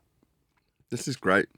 Well, it means what you're going to see in a minute, but it means that the earth has to be flat for that to happen. Yeah. So they can't be You can't be doing this nonsense that they're trying to phone people off with, where you have a tangent changing from a tangent to a tangent to a tangent to a tangent to a tangent. You can't be doing any of that. There is also takeoff. And there's a separate argument in with the takeoff. The takeoff distance won't be as much as the landing distance, right? Because you're taking off at a greater, you're taking off at 12 degrees or something, as you're landing at 3 degrees. But there's other parts of the takeoff that are destructive, but I'm keeping that to myself for the moment. This is something I could have put out a long time ago. I knew about this from a long time back, and I kept it away, kept it to myself, because I knew the claims of our opposition concerning flight from a long time ago. And I kept it to myself, but now I've just decided, look, I'm just going to put it out here. Even though it's not so much that it's new information, because other people have put out stuff like this in the past. Even Witsit put out something concerning this. But the point being is that it's how it's used and when you use it, right? And and who you use it on. And that's the important thing. So I'm going to first go to their claim. Now, let's hope GeoGebra works for me, because it's been giving me a bit of hassle, right? It tends to do that when I need it to work with me. So their claim is as follows, right? This, right, is a tangent to their globe, right? There's two tangents here. There's one which I'm going to call a starting tangent. It's not horizontal, right? Even though in reality this is a horizontal line, right? In their world there is no horizontals, right? And the reason there's no horizontals, I'm going to show in a minute, is because what they're claiming is this is their starting point and their pitch is above this line here. But as they fly, right, the blue line is now their orientation. It was the red line, now it's the blue line. Yet they're trying to say that both of them are the same orientation. Now it's crazy, right? This is not the same orientation as that. But this is what they want to claim. It's ridiculous, but this is their basically this is their defense to the pitch data. Now it's not a defense, as we've seen them publicly demonstrate how badly it goes for them. They can't demonstrate what they're trying to claim because it goes against reality, so it can't be demonstrated. But this is what they want to claim. They want to claim that they're starting off in this position and this is happening. It's like, no, right? That would be a change in pitch, right? Right? There is only one horizontal. Yeah, in order to describe what Brian's just shown on screen, you'd need a horizontal to reference it to describe how much it's deviating from that horizontal. And in this, it's the red line, right? Anything that the blue line is doing here is moving away from horizontal. It's not horizontal anymore. You can't use that as an orientation. This is now a pitch below horizontal. But they want to obviously claim stupidity, that it's just a tangent at one point, and if you go around the globe and the pitch is above this tangent, for the pitch of the plane, for absolutely no reason, because it makes no sense for that pitch to be above that, because the pitch is now below the red line, which will defy the lift effect, and basically, in reality, the plane would just smash into the ground. Point being, or at least be descending very fast, because once the core line of the wings are pitched below the red line, that's it. It's losing lift. It's going down, right? Don't care what type of wing, cambered wing, anything. It's losing lift, right? But I'm going to use for descent. I'm going to use 120 miles, and I'll show you how I calculated that now in a moment. So, right, from here, the starting point to 120 miles. If I just go to here, I'll zoom in a bit if I can. You can see the massive change in orientation. This was the orientation, and now it's this. So on our globe, this is the orientation change, right? This is what they're trying to claim is happening. And I'm using there's an arc length of 120 miles, right? And as I said, I'll explain that in a minute, right? So this is what they're trying to say is happening. That from this point here, 120 miles later, that's their orientation. But they're trying to say that the pitch data won't change. It'll look exactly the same. It's like, no, that's a pitch below, right? That would be a pitch below horizontal in reality. But in their world, as I said, there is no horizontal. Because in their world, the red line, or neither the red line nor the blue line is a horizontal. They're both just tangents to nowhere. They're nothing. But what people should realize is I'm using I think it's a 7 mile, it's 37,000 feet thereabouts altitude. This black line is the, just going to click on it there. This black line here is the altitude line, right? So that's about 37,000 feet above the surface of the globe, right? So that would be an altitude around the globe. So just like all tangents, right, that's going to be this point here. At every point along this black dotted line, right, there's a new tangent being created, a new orientation of tangent. And if I keep on going, you can see, right, the orientation keeps changing. Because what you're talking about there is thousands upon thousands upon thousands of different orientated tangents, right? Not two tangents, as I'm showing here. There's actually, within that, there's thousands of different orientated tangents, because a tangent touches a circle or a sphere at one point. So 1 foot is 1 point. The next foot is 1 point. The next foot is 1 point. That's 3 points, 3 changes in orientation in just 3 feet. And you're talking 120 miles of distance, right? So this is not like just 2 tangents. This is thousands upon thousands, maybe millions, you talk whatever. Go on, D. I just wanted to say, well, according to the guy Bob that was talking to Duffy, and according to if I were someone that never heard of you guys, I would say their paradox and paradigm would be a hovercraft that just lifts up in the air and has a spinning Earth going east to west, and they're just hovering. And every time the Earth hovers, wherever the point that they're above hovering is the tangent point, which all they have to do is just keep the plane at a certain pitch, which never changes as the Earth spins underneath them. That's the type of thing that I'm seeing what they're saying.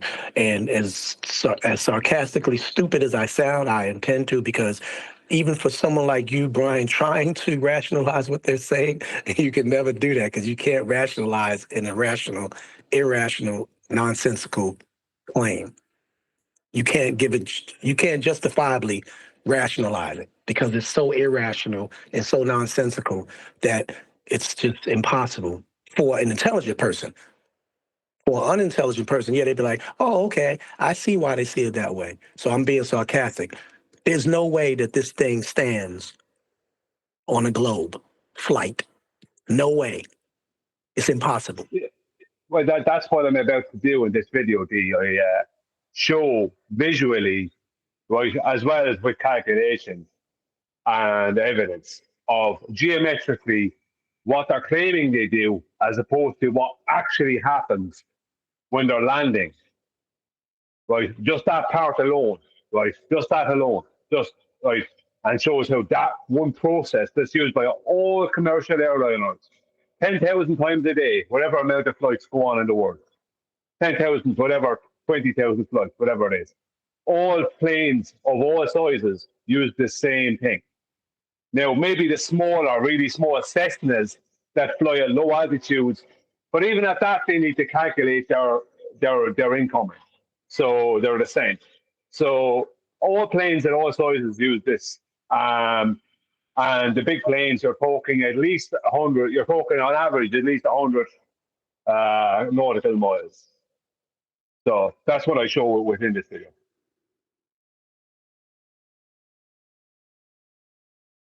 Amount of feet, let's just say, if you want to call 1 foot a point, you'd be talking whatever amount of feet is in 120 miles. There's 5,200 feet in 1 mile. So it's 5,280 feet by 120, right? So you're talking thousands upon thousands upon thousands upon thousands of different points along this circle, right? And they be corresponding to points along the surface of their globe. Exactly the same thing, thousands upon thousands upon thousands upon thousands of tangents, right? So I'm just going to move that there so you can see it. Now, 120 miles, there is the orientation difference, right?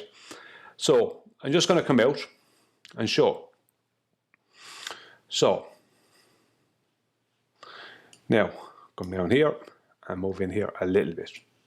As I said, GeoGebra's messing up on me, messing around with me at the moment. So it's been doing it recently. It's like GeoGebra's doing its best to make sure I don't get to make videos and stuff.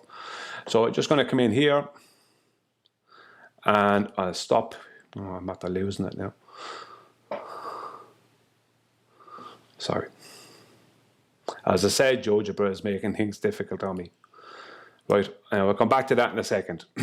First of all, I want to come to here.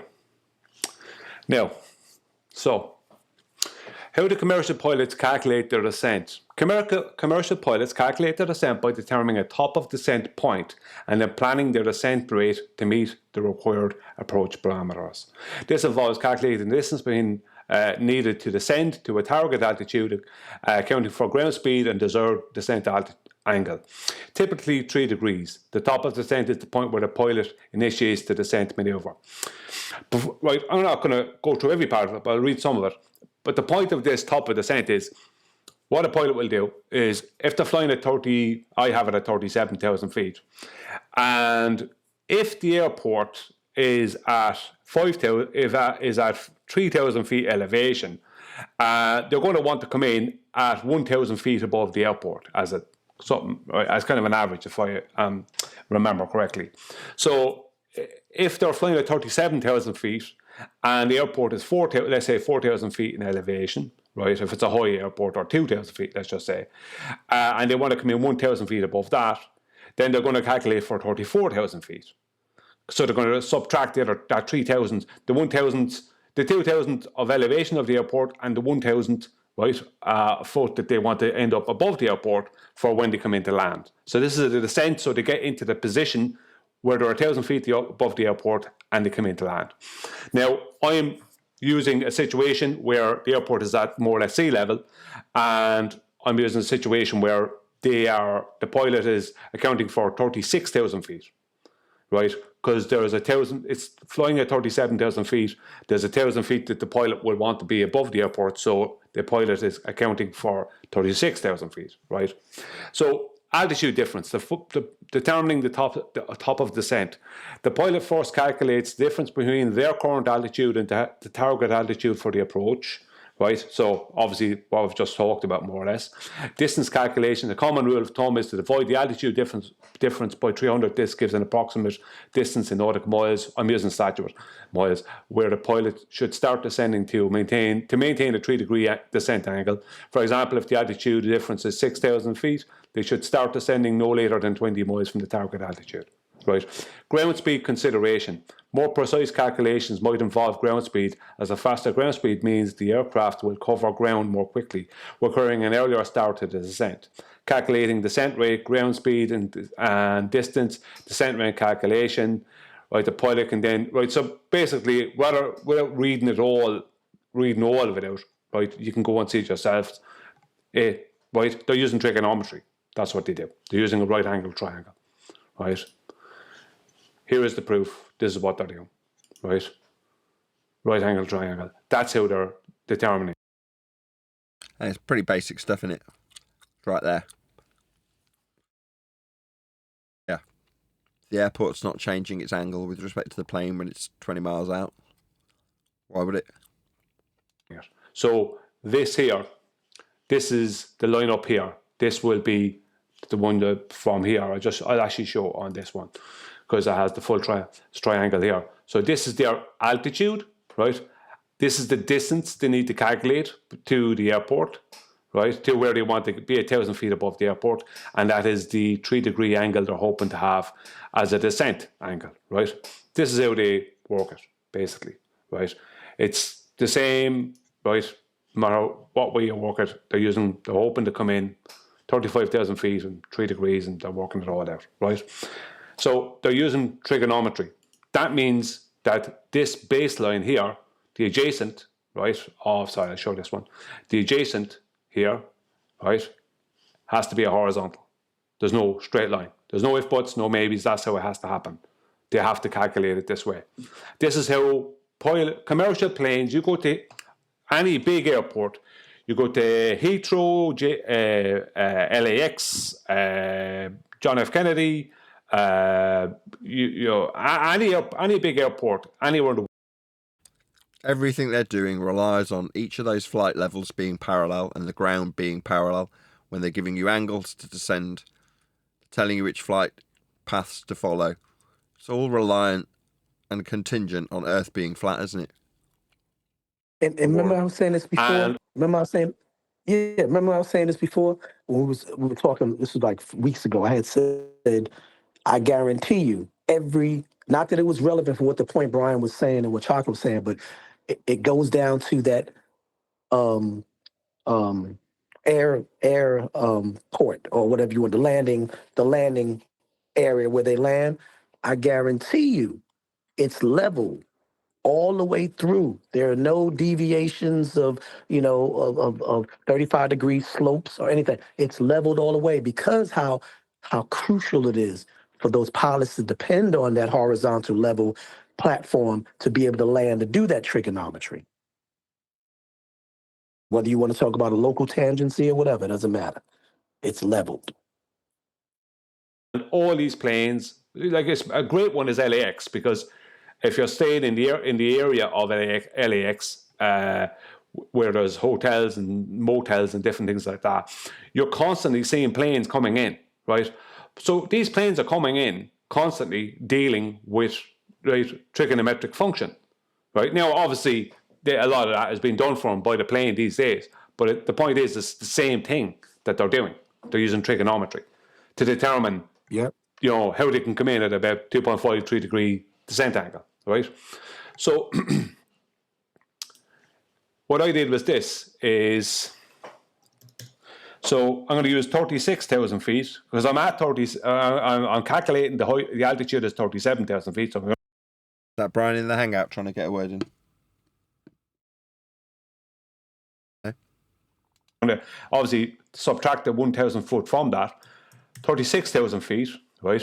And I'm going to divide it by 300 equals 100. I am now, Nathan. That means there's 120.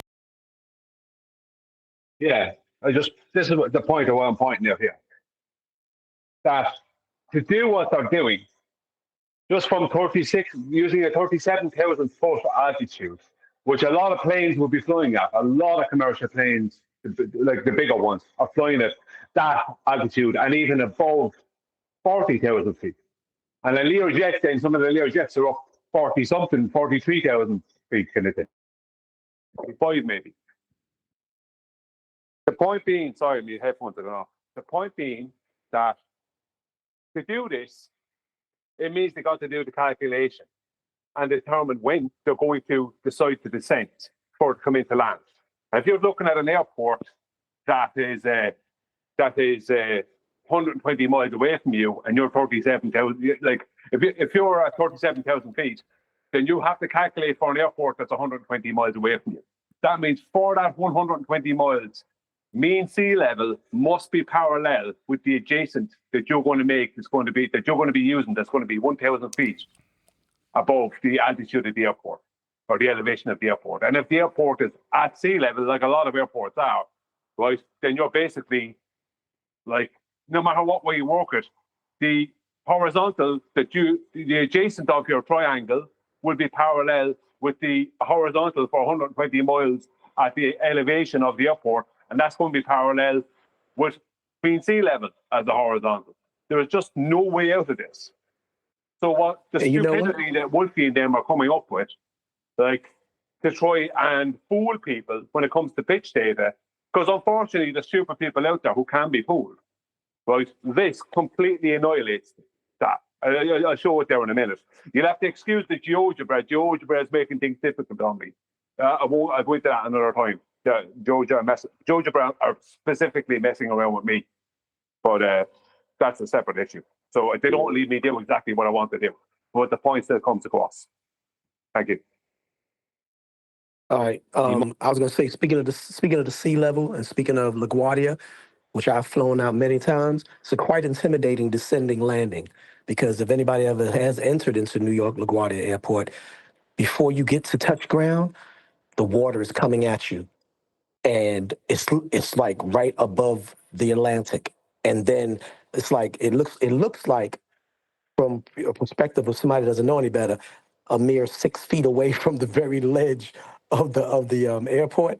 But I'm pretty sure it's several hundred. But when you see that water, and that water gets closer and closer and closer and closer and closer, and then you hit the ground, right there, that proves it right there. What you're talking about is sea level. As far as many airports are based on that to prove that horizontal level, because it's leveled with the sea level. So, which is sea level, which is self-explanatory for itself. That's speaking on LaGuardia. I don't know about LAX and everything like that, but LaGuardia is definitely right over the Atlantic, and you think you're gonna hit the water right before you touch ground. One other thing, Nathan, before you press play again. This video is also a response, or it's also not a response, but it's out there to combat numpty flat earthers, right? Who would start listening to the rubbish the ballers would tell them, right? Because they exist, and false flat earthers who will start making an argument in line with what the ballers would say, as if it's some kind of an argument. So this annihilates that. Not that I didn't annihilate this in the past, but I'm just saying this also annihilates those people. Thank you. Right, so this straight line here has to be 120 miles long. So, which leads us back to GeoGebra. Now, earlier I pointed out with the tangent that, right, let's hope this doesn't mess up on me.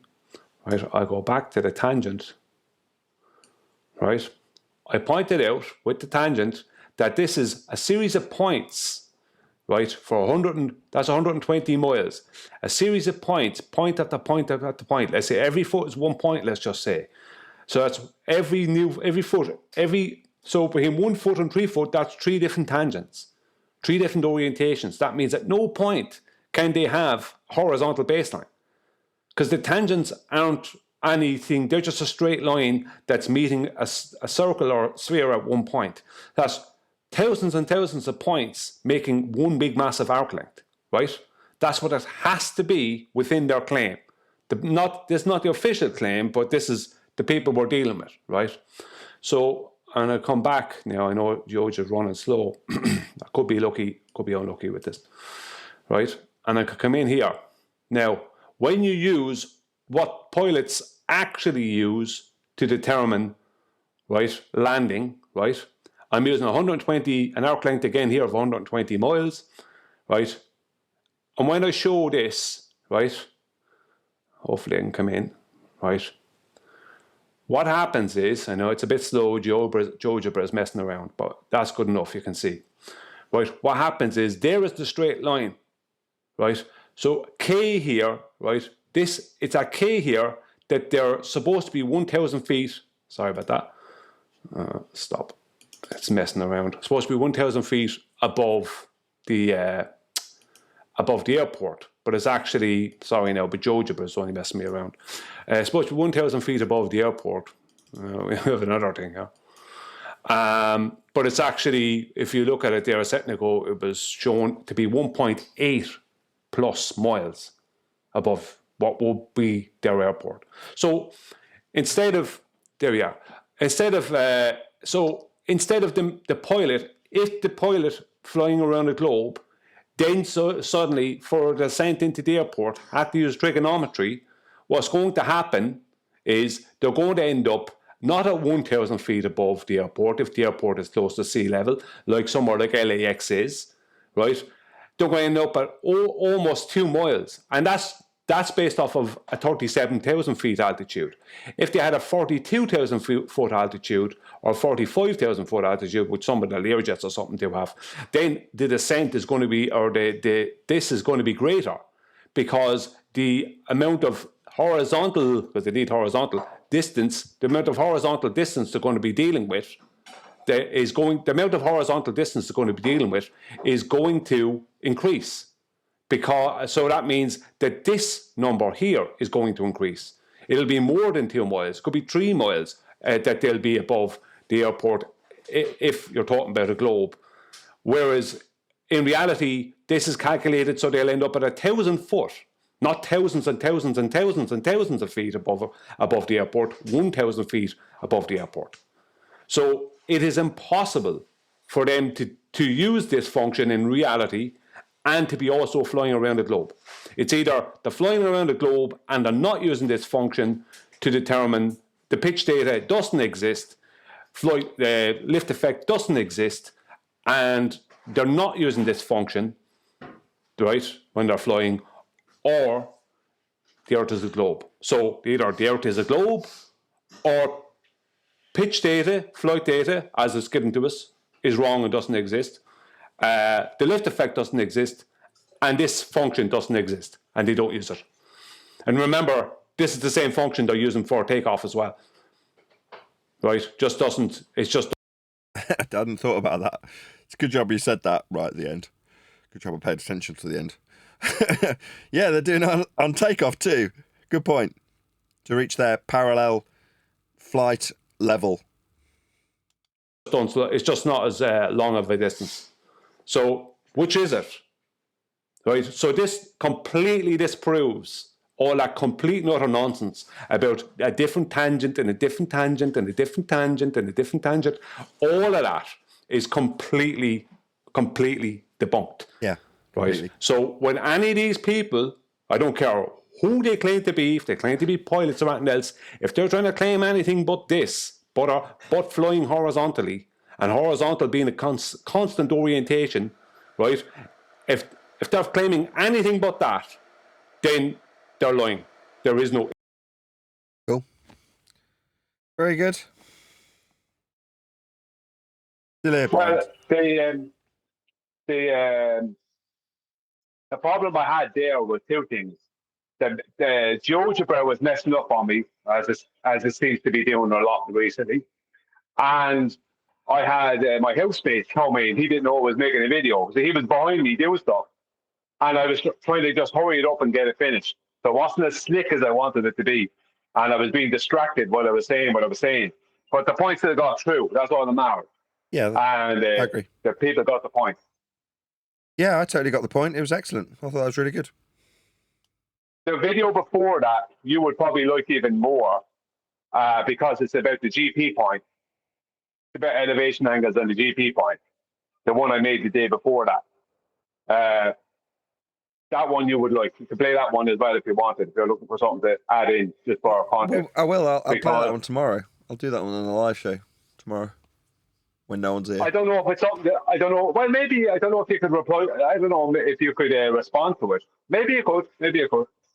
I'll give it a go. I'm going to round out now because we're doing the book in about an hour, maybe an hour and 15. Oh, I thought you were looking for something to keep the show going. That's what I meant. That's why I suggested that. No, I'm going to go and have a lie down for an hour before we do the book. So I'm going to round out. So with that, I'm going to say another huge, massive, enormous thank you to both Discord and G+ panels for making today's after show possible. And of course, a massive thank you to all of you for liking, commenting, sharing, subscribing, joining as a Nathan Oakley 1980 channel member and all that good stuff. I've been Nathan Oakley and I will see you all in the next video.